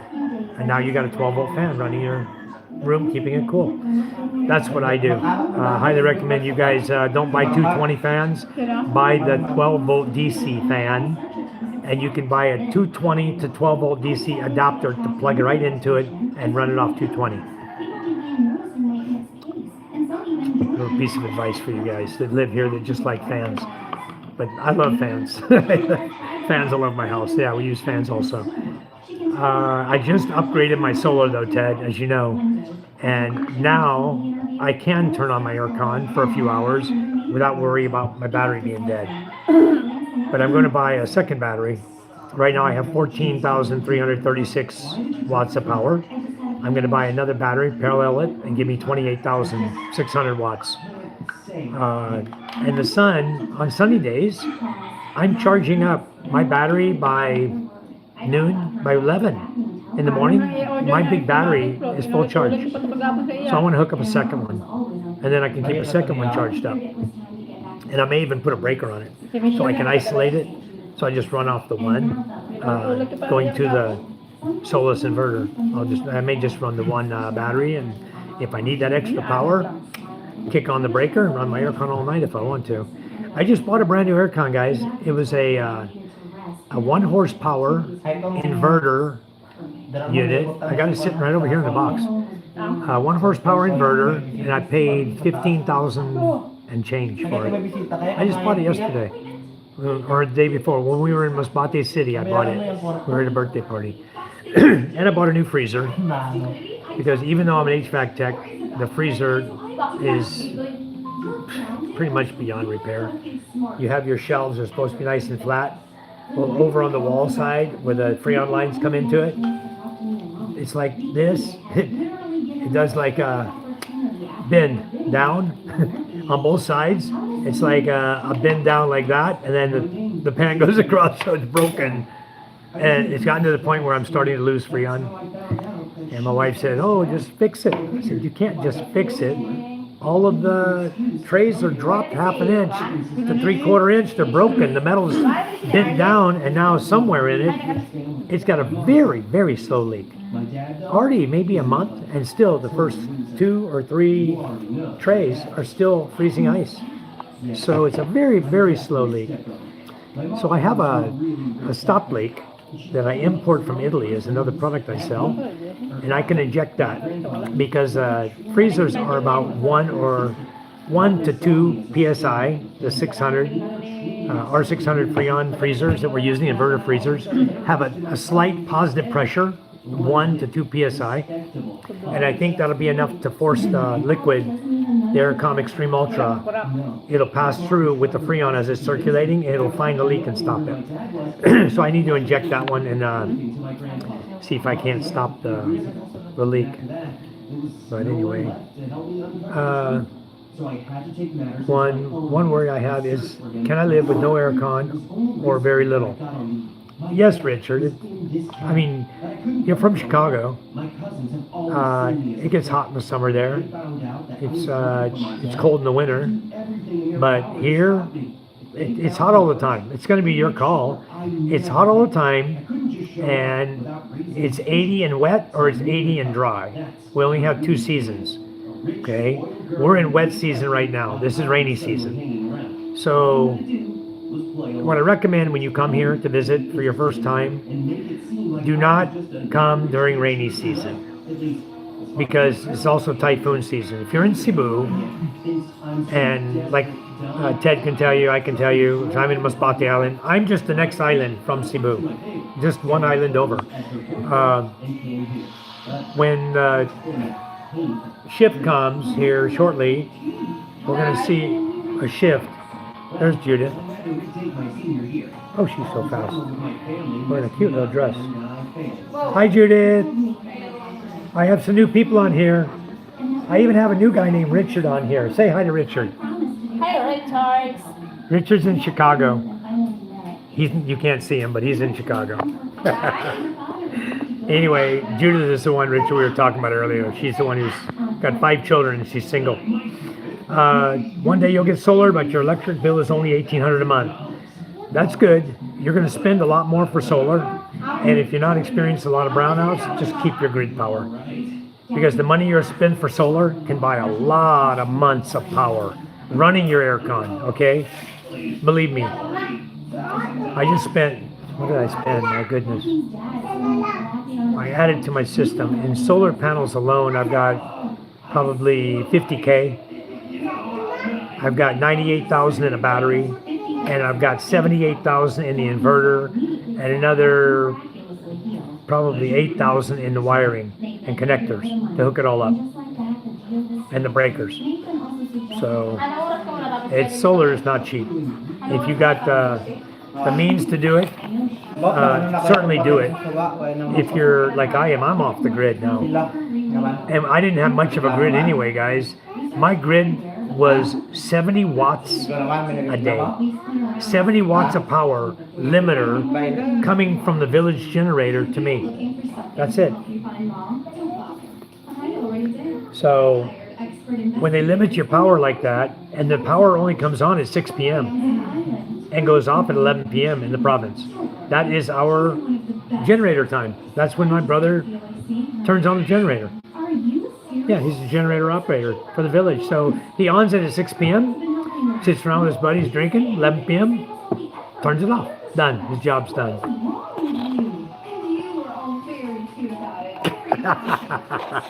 I'm screwing with Judith now. She knows it. She knows it.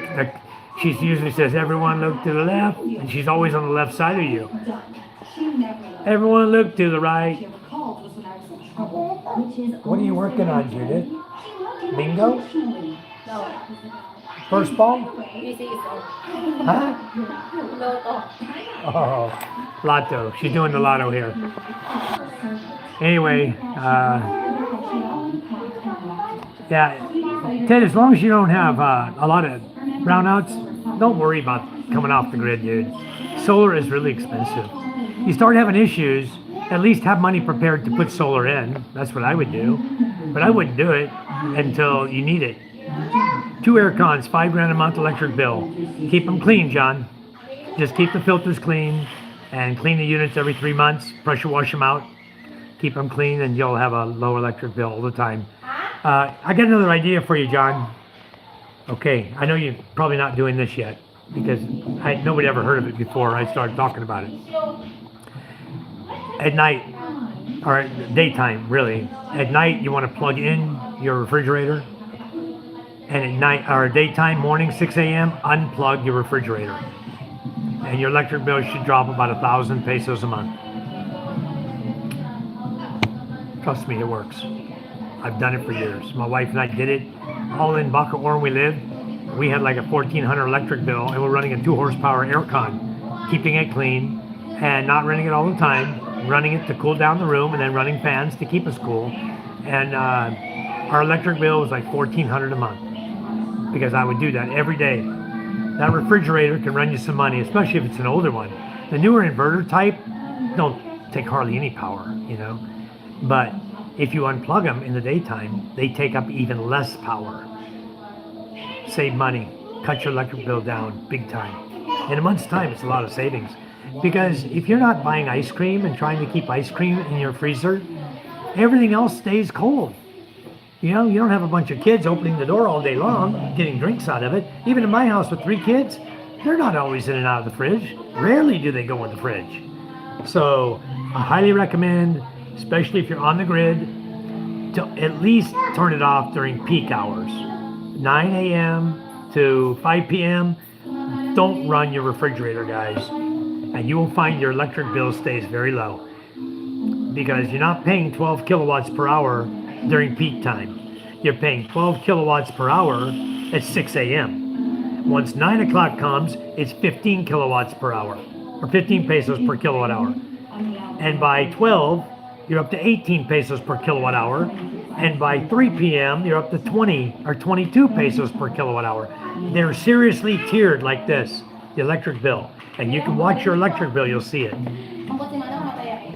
So anyway, highly recommend off that freezer, off that ref during the daytime between 6 in the morning and 4 or 5 p.m. If you can do it, you'll know by your refrigerator. We put ice bags in ours, and that keeps everything cold. What else we can talk about? Solar lights, very good. Ted, I bought 30 all-in-one solar street lights that I bought. They were 100 watts at the time. I forgot how many lumens, 3,000 lumens, something. Anyway, we use them on our boats, for our fishing boats, to see the nets and to attract the squid at night. And so the all-in-one panels are nice. You just mount it on the boat, the sun hits them, and you go fishing at night, and they automatically come on when it gets dark. So anyway, all-in-one solar street lights, I highly recommend it. And we did I did one live with you guys before where I described taking apart a solar street light, putting the panel on your rooftop, take the switch that's on the street light and mount it inside, and then mount. I have 3 lights on my solar panel. Some of them have 6, some of them have more.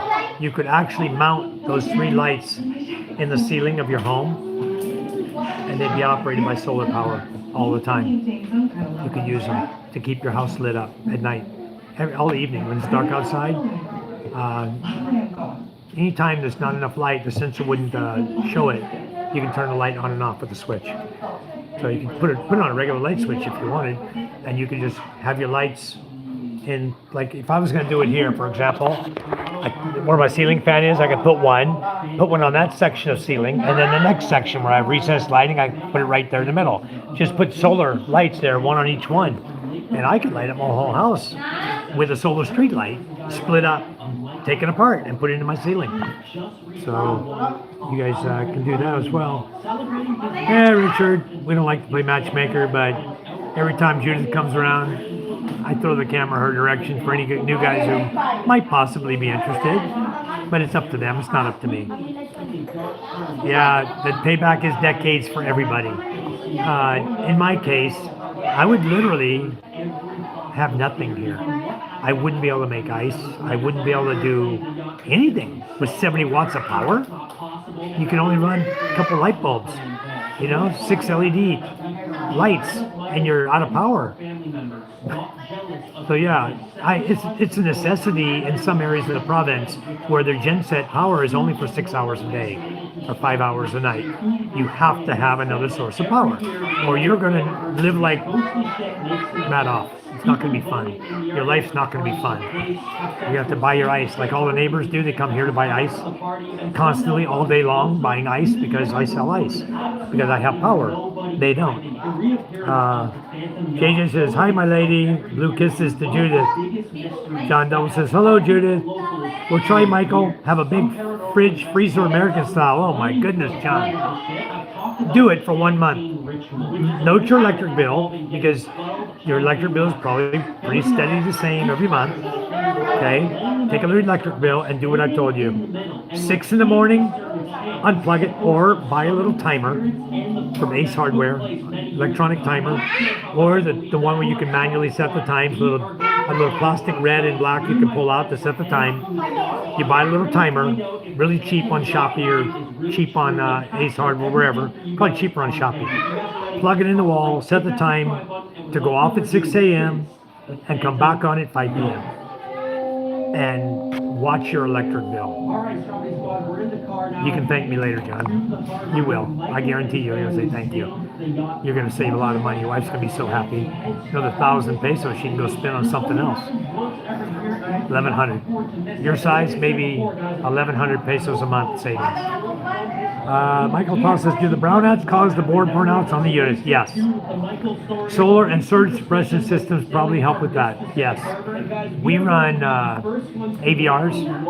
I got AVRs right now because every now and then I run my genset. If it's really raining hard and cloudy all day long and my battery is going negative, my big battery was the other day, it was like 36%. And it was maybe 10 o'clock, 11 o'clock in the morning, with heavy rain, cloudy. I said, hell with that, fired the genset up. I'm glad I did. I got up to 88% charge on the big battery. So when I went to bed, I had power all night long for all my fans. And I ran the freezer all night long.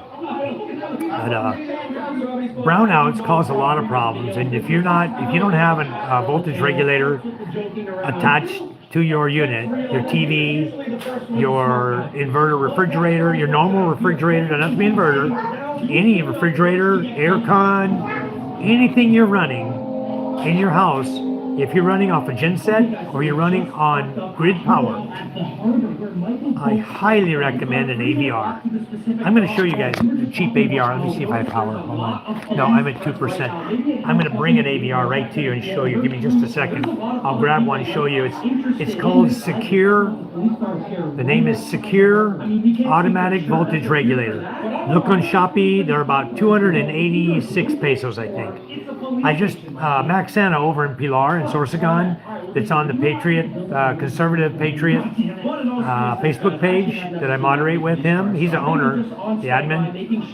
I just turned him onto it yesterday. I wish I could flash the picture. I got the picture right here on my phone, but I can't flash it up to you guys.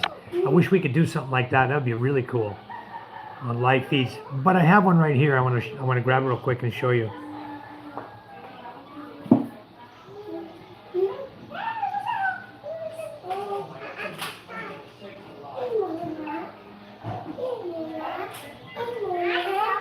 Carrying the camera in there, guys. Got Rosalind standing with a towel on. This is what it looks like. Okay, secure. On, off. The red light will come on when I plug it in. And on the back, ability to plug in 3 units. This little AVR, and it has fuse protection right here. Okay, guys? So this little AVR costs about 286 pesos. And if I had a charge on my phone right now, I'd walk and show you. My TV's on it. My refrigerator. I've got a big refrigerator. You see that red light right next to it at the bottom? Right there? That's the AVR I just showed you.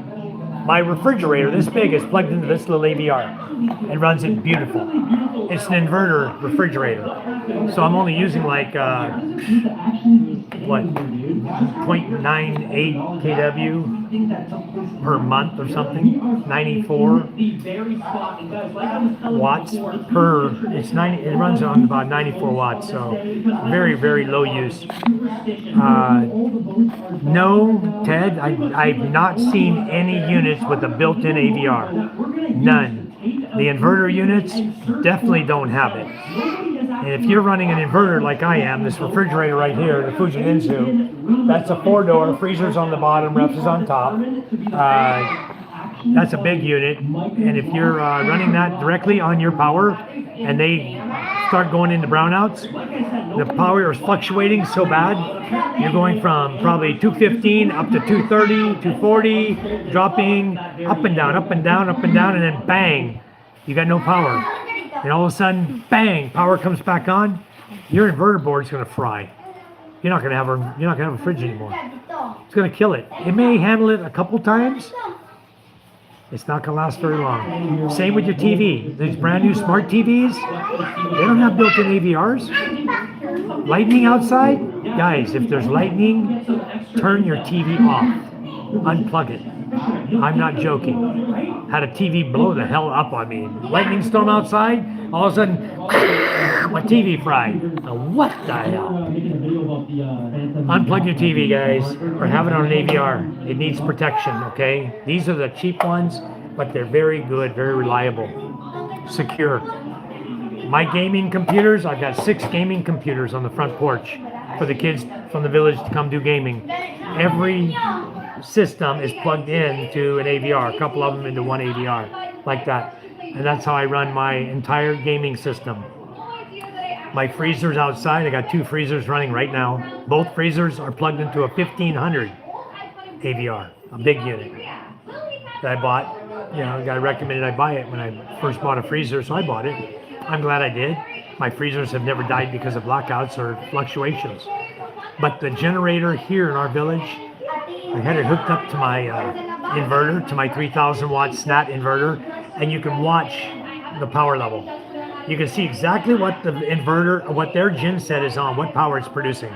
So it'll start off, when they first crank it up in the evening, it'll be like 240, 241. You'll see it, 240, 241, like that, just a little bounce, little bounce. Then you'll see 238, 240, 235, 218, 240, jumping, just like that. As other people in the village are putting loads on, like maybe somebody's starting a water pump and everybody's putting different loads on, that power's jumping. It's only a 25 kVA genset running 200 homes in this village. That's why they limit everyone to 70 watts of power. They're limiting everyone to 70. And at one time I was paying for 300 watts.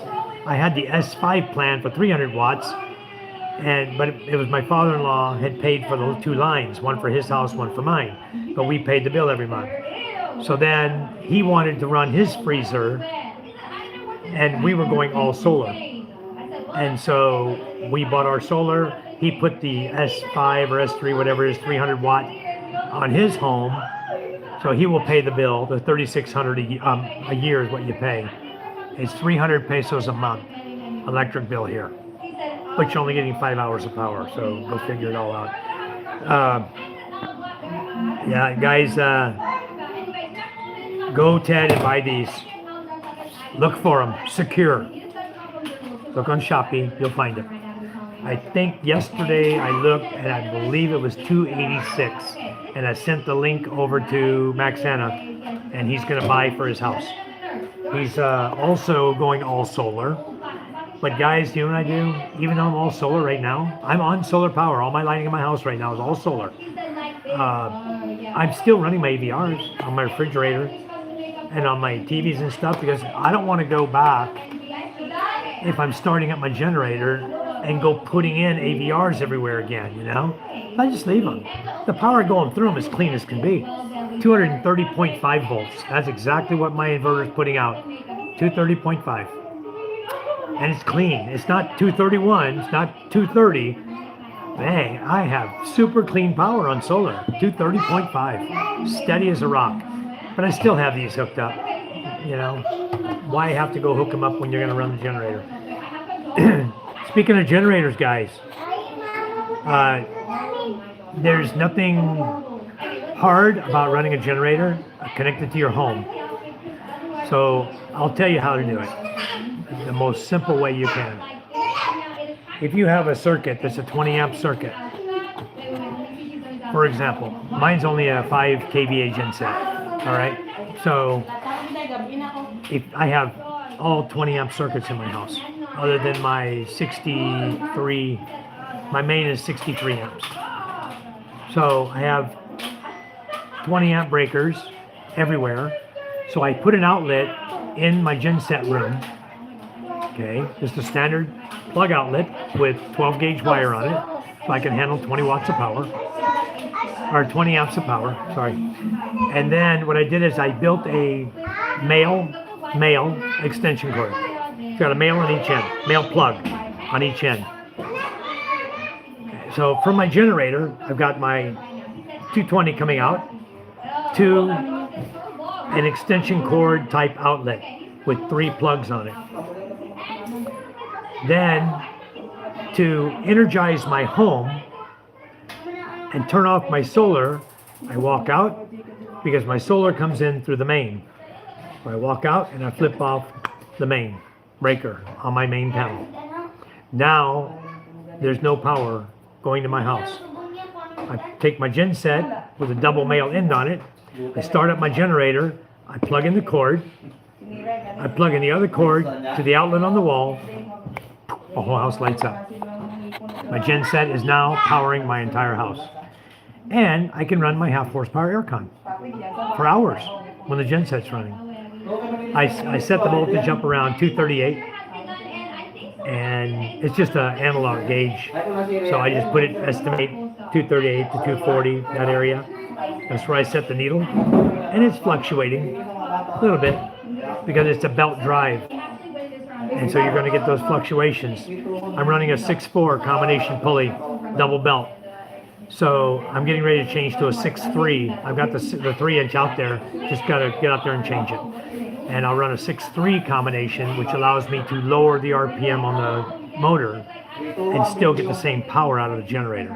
Okay, so that's the next thing. And I might make a video of that, or maybe I can light it up enough to do a live feed out there and show people exactly what we're doing and how to do it. They may want to learn about it or know about it. So anyway, generators, guys, that's a simple way. If you even buy something small, like a little 3,500 watt generator, you don't have any big loads. You got a refrigerator, you might have a small aircon or fans in your house. A 3,500 is a plenty big enough gen set. And just do if you have the twist type plug, you can plug it in twist on your 20 amp socket of your gen set. Do that. And then the other side, do a regular outlet, regular plug, male plug, so you can plug right into an outlet, any outlet. All the outlets go back to the main panel, but I do it on an outlet. I run 12 gauge wire throughout my whole house, so I know my house is safe, can handle it. If you wire your house, you know what you use. You either use 14 or you use 12. 14 can handle up to 15 amps.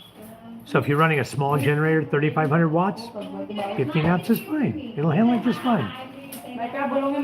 Michael Paul says, I'm interested. What about frequency? My solar's dead on 60. My generator, no, is 60 cycle. It's a 60 cycle generator. Give or two 1 or 2 hertz, 1 hertz, 2 hertz. It's really, really close. I don't monitor it. My gauge, I have no way of monitoring that right now without hooking up an amp clamp on it, a multimeter to monitor it. And I don't even monitor it. I don't bother with it. Never had a problem with it. It's around 60 hertz. Good enough. Mainly worried about the voltage, keeping the voltage up around 235 to 240 there in that range. And everything can power up in my house and run perfect. Even my 1 horsepower water pump, to pump water into my water tank, draws the 8 or almost 9 amps, that one water pump, and it handles it just fine. You hear the motor, it come down a bit when you first started. Yeah, you can hear the surge, but it works fine, guys. Beautiful. Did I miss something? No more questions? Let me check. Maybe my chat is messing with me again. Yeah, the startup amps. That'll get you. It's always a couple amps higher. Let me go to my chat filter a minute. Yep, did it again. It says only top messages. Let me go back. I gotta change this and I'll see all the messages again. What a bunch of nonsense. All messages. Okay. All right, guys. If I missed you, if I didn't talk about your chat, I apologize. All right. If you guys are in here, you haven't subscribed yet, please subscribe. You know, you're going to hear a lot more chat like this where we talk about a lot of subjects here in the Philippines. And for those of you first here who want to learn about the Philippines and things you can and can't do and how to make your life easier, certainly this is a good channel to come and visit me. I can help you out. Anyway, let's go some more, guys. What do you want to talk about? besides girls, air cons, or gen sets? Pink belt, maybe? He said, I don't need shoes, right? Yes, you do, sir. I said, yes, you do. JJ says I'm listening. JJ, I know you're coming to visit me soon. We got a lot to talk about. We'll address that when you get here. I hope you come sooner than December. Hope you can make a breakaway. And hi, John. Yeah, you guys, let's hear about your day. I had an interesting day. I shared most of it already to you folks about just cleaning air cons and stuff. Motorcycles. One of my favorite subjects. I love bikes. I ride them every day. What do you want to talk about, Michael? You want to know which bike is the best bike for the Philippines when you first get here, or what's a long-term bike for you? Good bike, solid? Hey, twin. And we're also just going to add these fruits and make them all black. And the last little accessory that we need is this Okay. right here. And we're just going to make the end of it gold. What I would do, are you a bike rider already, or this is your first time riding a motorcycle? And he said, is my outfit good? He said, oh, wow. What does that mean? He said, my eyes. Okay, well, I guess that means I did a good job. Michael? He said, you look so pretty. First bike, or you're a bike rider? I'm so embarrassed right now. Oh my gosh, she's being so nice. I said, hey, Sam. Or is it yes you wrote before, stand for that too? I heard about 400cc on highways, been riding since a kid. Okay. It depends on where you live, Michael, what you're going to need. If you're going to locate in the area around anywhere from Batangas through Luzon up all the way to Ilocos Norte, anywhere in the Luzon area, going from Batangas through Manila to Quezon City. Hi, One Star, welcome. If you're going to go from Batangas, go through Luzon, through Quezon City, get the NLEX heading towards the Ilocos Norte, Pampanga, Angeles, Subic, all that area going up the highways that way. A 400 and bigger, I would recommend. If you're going to be in the province, it's kind of a waste of money. I have a 400, okay? I do have a Dominar 400, but you can't just run around at top speed. I can't run 160 all the time. You know, I can in certain areas. I get to 120, 130 sometimes, maybe hold it for 10 minutes before another curve's coming up, or, you know, bumps in the road, speed bumps, or ditches, or whatever, you know. So the province is not good for a big bike. Yeah, Richard, well, turn the TV down, Micah. You on your phone? Down, hon. Yeah, I got two daughters here. Ella, come here and say hi to everybody. This is my 9-year-old daughter, guys. My daughter Ella, she's 9 years old. She took after me. Here's I know how to Micah. compute my grades now. Ah. I plus all my grades. Say hi, Ella. Papa, I plus all my grades up and divide them by 8. And? And you will get your average Okay. for the first part. Well, are you passing for first quarter? I have 9 P's in my grade. And this is my wife and my son. So my whole family's right here in front of you guys. This is my family right here. The only 2 90s that I know is 94. These are my babies. Yeah, that's my family. Yeah, I do have a large family, Richard. If you count that as large. A KTM 390 in Luzon is good. ADV 350 in the province is good.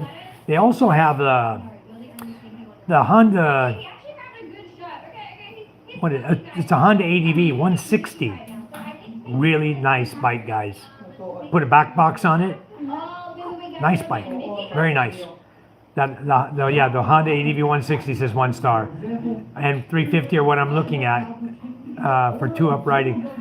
I definitely would get, if you're gonna be not on near a highway and you're just in the province like I am, the 160, that 80, it saves fuel. The 160 is good economy saving fuel bike.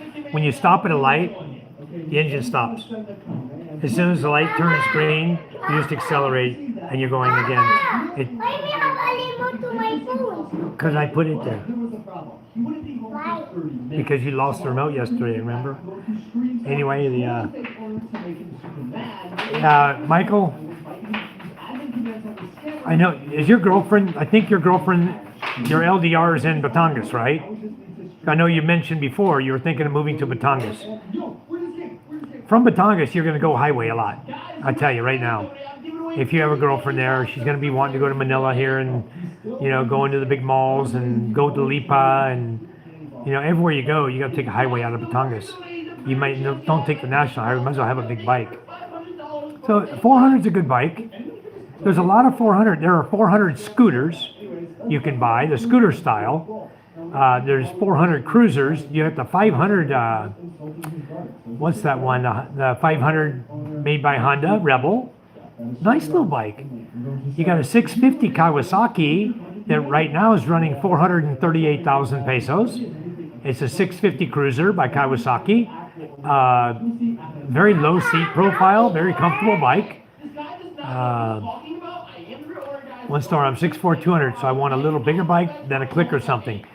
Go with a Kawasaki 650 Vulcan S. Nice bike. Nice bike. It'll be perfect for your frame. It's got a low profile, but you can stretch it out. You can adjust the shocks on it to make it a little higher for you if you want. John Platt says, I'm in Cavite, next door to Batangas. It's nice here, close to Manila. John, you told me you were in General Trias, right? Yeah, JJ says, one star, you're a big guy. Almost bikes aren't built for guys of your size. Yeah, John, big bikes are good to ride, but they're just kind of a pain when you get in the city. You know that if you're riding a big bike. You get a 1200, get a nice Beamer. You just got way too much power for even being split in traffic, It's a big bike. It's better than to have a small bike. The highway traffic sucks. And when you get off the highway and you get onto EDSA or going to like Mall of Asia or going to any of the other malls around, you got to go on the surface streets. Big bike sucks when you get into traffic. That's the only thing bad about big bikes. But the 400 is like the perfect size. Even the Vulcan S 650 Kawasaki is a perfect size. And the price is right for 438,000. That's a great price. My bike, the Dominar, 208,000. I think it's the cheapest 400cc bike you can buy. And it's a 393. That's what it really is. But they classify it as a 400. It says 400 right on it. So you can get it right on the highway and ride. Suzuki V-Strom 400 looks nice too. Good for off-road. But the scooter style with extra storage is so convenient. Yes, it is. So just buy the bike you feel comfortable on and buy what you feel is big enough for you, for your size. The Honda makes a 750 ADV also, guys. I just rode one last Father's Day all the way to the top of Tagaytay and back down. We left Cavite. We're visiting a friend out there, a very, very wealthy gentleman. He owns about, I don't know, maybe 8 street bikes. Africanas, BMWs, ADVs, 750s, 2 of them. So me and one of my buddies that were my distributor there, he borrowed one of the ADVs. He borrowed the black ADV 750, and I was riding a red ADV 750. And the only thing I didn't like about it, I'm used to shifting. When you're coming from a bike where you're used to shifting the clutch, when you come into a hill and a sharp corner, you're used to shifting, and all of a sudden you're on this automatic, and it's like, where's my clutch? It's got to get from second down to first to go around this tight corner and go up this hill. And it takes a second. It's a little hesitation there. So to me, it wasn't real comfortable riding the ADV automatic. I wasn't happy with it on the hills. I would have much preferred a clutch. I would have felt more at home, If traveling the other islands beside Luzon, you're thinking the ADVS. Yeah, 350 is good. A 200 is good for hills around here, Michael. A 200 is a good size. They have the 200 super light. You can still buy those. They're selling used ones now, but I own a super light 200cc. I had all kinds of power going up hills. It's that one's a 5-speed. My Dominar is a 6-speed. Let's see. I'm not a big guy. I'm a small guy. I'm only like 5'8.5", 5'9" if I stand on my tippy toes, I only weigh like, I don't know, how much do I weigh right now? 74 kilos, about what I weigh. I got a little tummy on me now, but no, I'm not a big guy at all. And but I love riding big bikes. You know, I do. I love the big bikes. I'd like to have a 1200 Harley to run around on, but I just can't see going to spend that kind of money right now. And my wife would just shoot me down anyway. Every time you try to buy something, your Filipino wife's going to tell you no, especially if it costs a little money. Yeah, Michael, the 160 is not bad at all. I got one sitting here in my yard. If you want to come over here and visit, you can take it for a ride, see what you think about it. Go take it for a spin, go out, do 130 kilometers per hour. It's all right, it'll do it. The four-wheeler, the rear axle is fixed, but I've got a problem with the wiring. My brother-in-law was just touching it, and I could start it, and then it would die. And he'd touch it again, I'd start it, it would die. So I believe that the last guy who wired up the CDI, he did the old Filipino thing, twist the wires, you know, and throw a little piece of tape around it. And I believe it's because we were riding it before, maybe the wiring got loose. So I got to unbolt the rack in the front, lift it up, which takes the rack and the lights up out of the way, and then take the plastic off, and I have access to all the wiring. And I'm just going to go in everything the guy did. I've already decided I'm going to solder all the wires together, and I'm going to put shrink on every one of them, and I'm going to have a good wired system again on the ATV. The ATV. It's a good fun quad to ride. You know what I don't like about it, guys? When you go through mud and muck, the fenders don't cover the wheels properly. That crap comes all over you.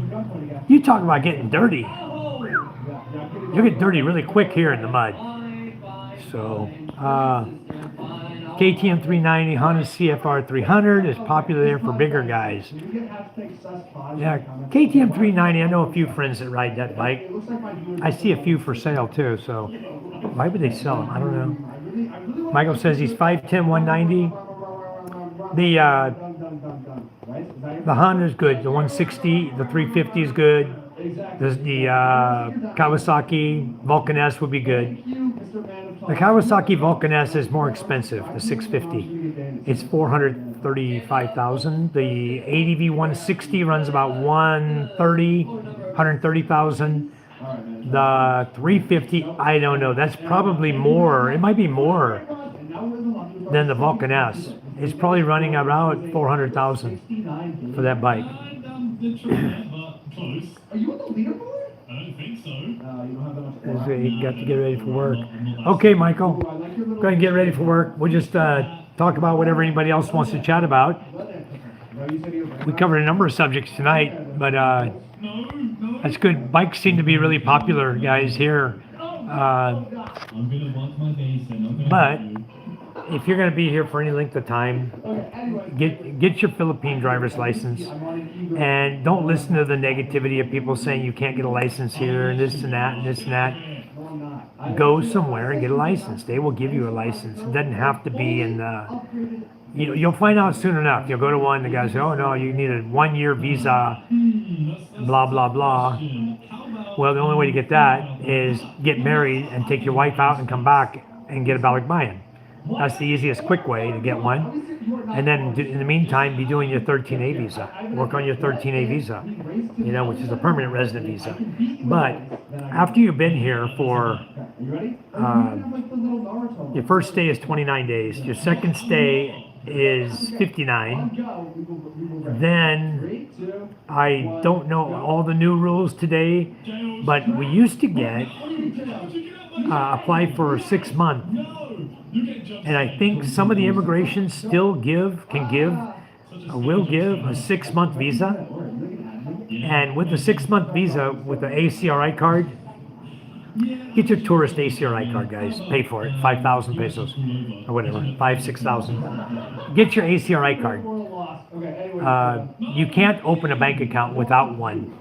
And it does say tourist on it, but it also shows that you've been here long term. Okay? And that may be the only time you use that.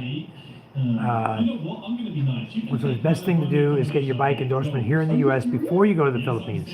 They'll recognize in the Philippines, so you don't have to do anything. Actually, one star, I came here with my California license, no bike endorsement on it. That was separate in the U.S. In California, we had a motorcycle license, right? I got a car license, came here, they gave me motorcycle and car. I have motorcycle, three-wheeler, tricycle, motorcycle, tricycle, automobile, truck up to 3,500 GVW, gross vehicle weight, 3,500 pounds or kilos, whatever it is, 3,500 GVW, gross vehicle weight. So they honor your license here. Even if it doesn't say motorcycle, you can get a motorcycle / vehicle license here. One license covers all of it. In fact, I got my bag right here. I just renewed mine. I had before it was a 5-year license. They changed the rule to 10 years now. And I renewed mine in 2022. So my license now is good till 2032.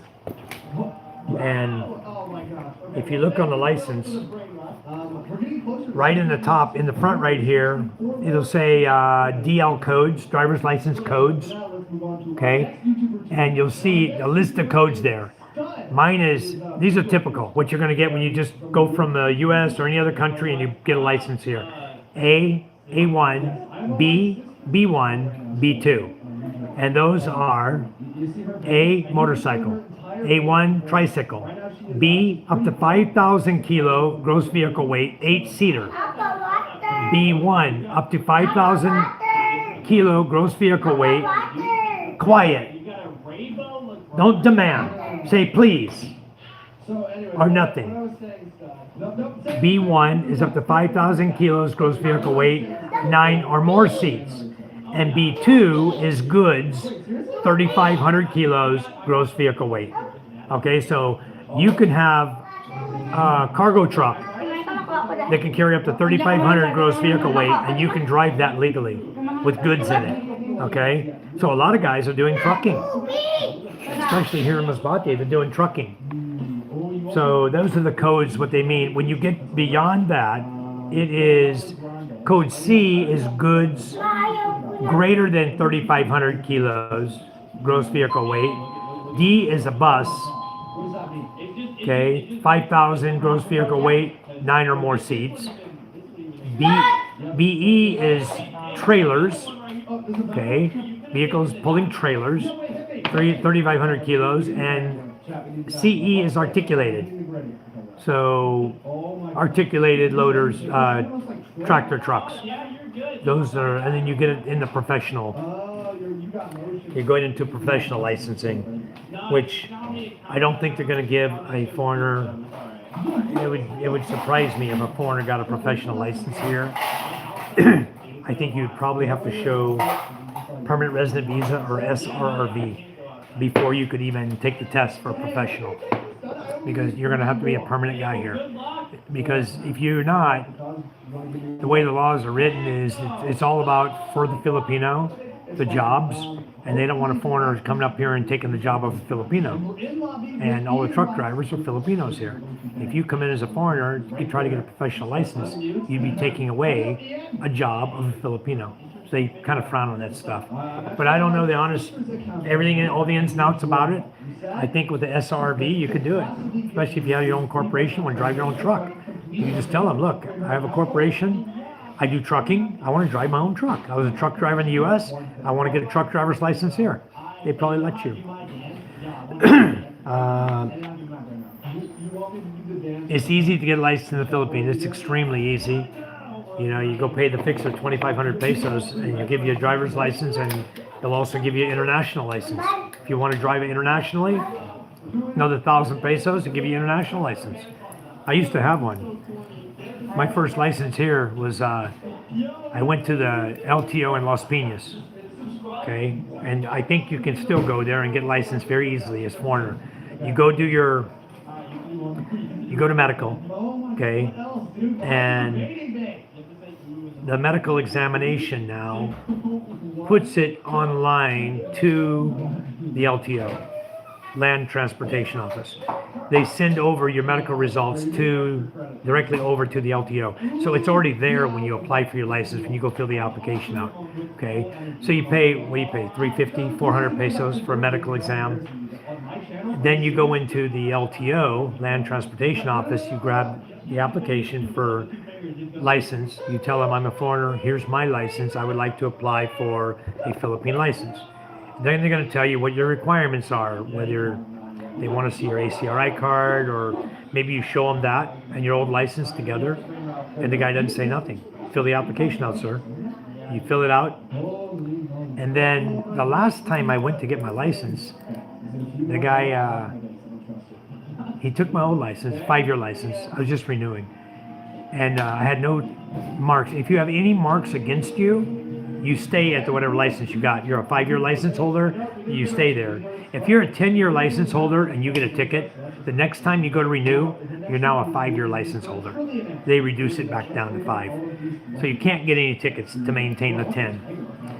Then the 10 also had a rule that every 3 years, because of my age, I was supposed to go do a medical exam every 3 years, and then the medical will send the results to LTO. You just go to medical, to a doctor there in town that does for the LTO, and they send it automatically to them. You just go in, pay 400, whatever, and you're done.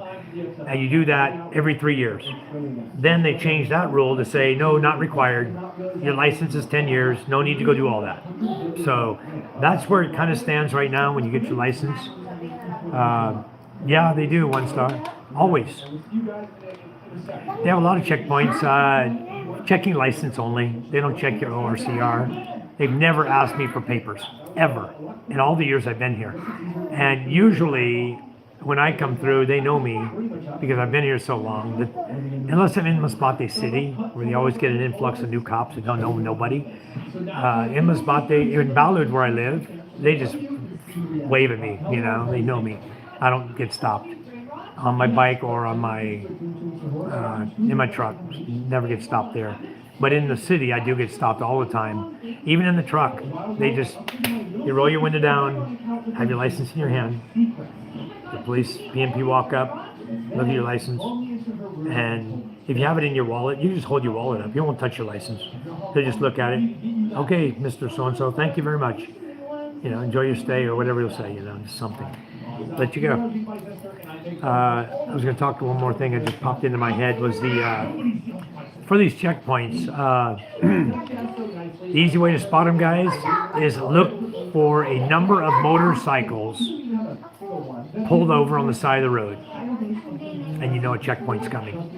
Go ahead and get your license out and get it ready. If you don't have a license, stop with the motorcycles. When they take off again, you take off again. Cops will be gone. That's checkpoints. Checkpoints Philippines. The police here are fair weather friends. If it's raining, there will be a checkpoint. Yeah, all the locals that pulled over on the side of the road. If it's raining, there won't be a checkpoint. Most often, if it's Sunday, there's no checkpoint. It's Monday through Saturday, and fair weather friends. So anyway, I heard that people pulling trailers is a big thing. They normally don't do it except for trucks. Don't know how true it is. Yeah, JJ, very few people have trailers here, but you are allowed to pull a small trailer with a small boat or jet skis, or a small trailer with ATV on it, motorcycles on it, like that. Small trailer like that. When it comes to big trailers, big cargo trailers, don't do it. If you get pulled over by a cop, you're probably going to get in trouble. Unless you have the trailer endorsement on your license. If you have a regular license, you're probably going to get pulled over if you're pulling a big cargo trailer. Regular small little thing like generally they won't mess with you. If it's a small boat or a jet ski, they won't mess with you. But if it's something big, they might mess with you. And you can ask the LTO guys.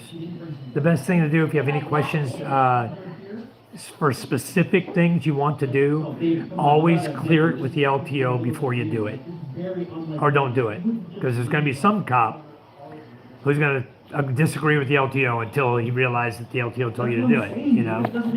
But anyway, always clear with LTO first. They're the authority when it comes to land transportation. Okay, they are the authority, not the PNP.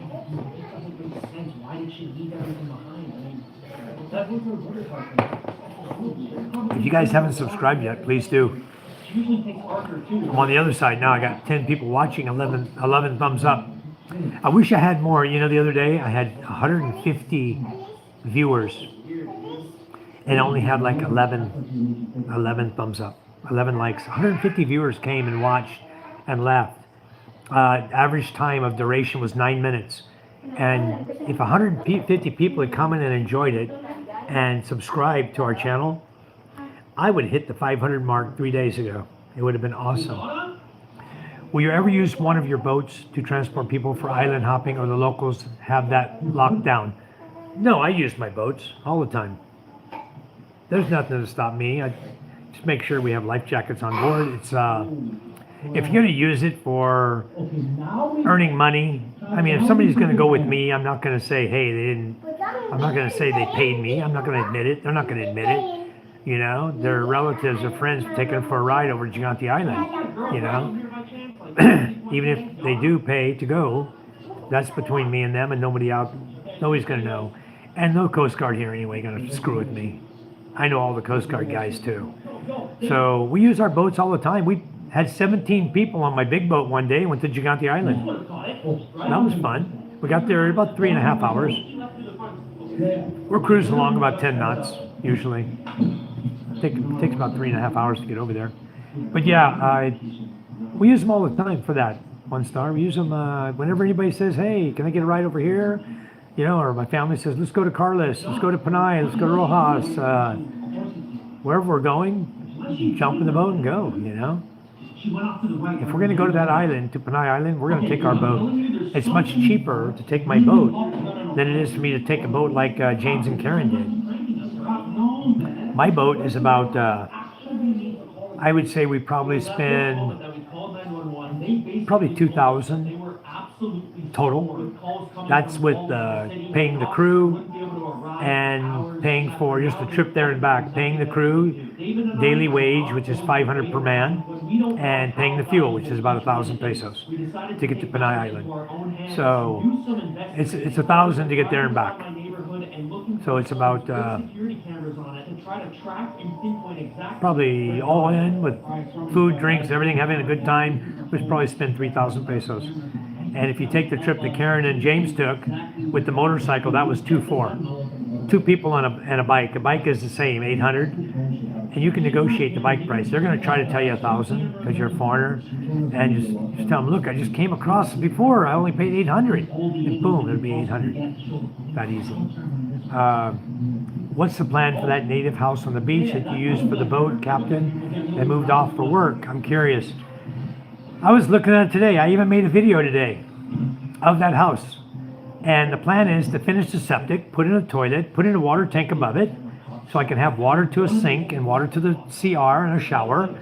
And after that, make it a guest house maybe. It's got a loft room for sleeping. Really nice loft room. It's nice and cool at night. It's right off the beach. I mean, really close to the beach.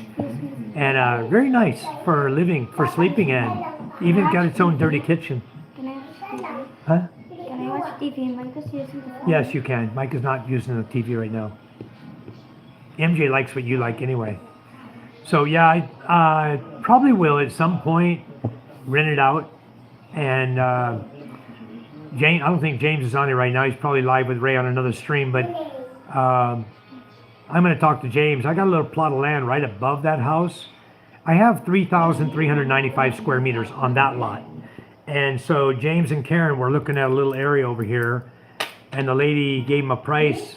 I think she was telling them 1,800 or 1,500 or something like that a square meter. And I went past the land the other day. It's about a foot deep in water. It's flooded. There are cattails growing there, and it's floodland. And so I told James, I said, man, I just passed that lot you were looking at. It's full of water. for you to build a house on that, it's going to take you 40 truckloads of rock dirt compacted so you can start building on it. And that's a huge investment, 5,000 per truckload. He's going to need, you know, a lot of money there, 40 truckloads probably to fill that in properly. It's probably, I don't know, good 8-9 inches to over a foot deep of water. You imagine how much fill you got to get in there to bring that level up 2 feet above that swamp. I don't think it's worth him buying. I think the lady should give it to him for anything. But anyway, she won't. But the land's not worth putting a house on unless you want to build a house on stilts. You know, put farm.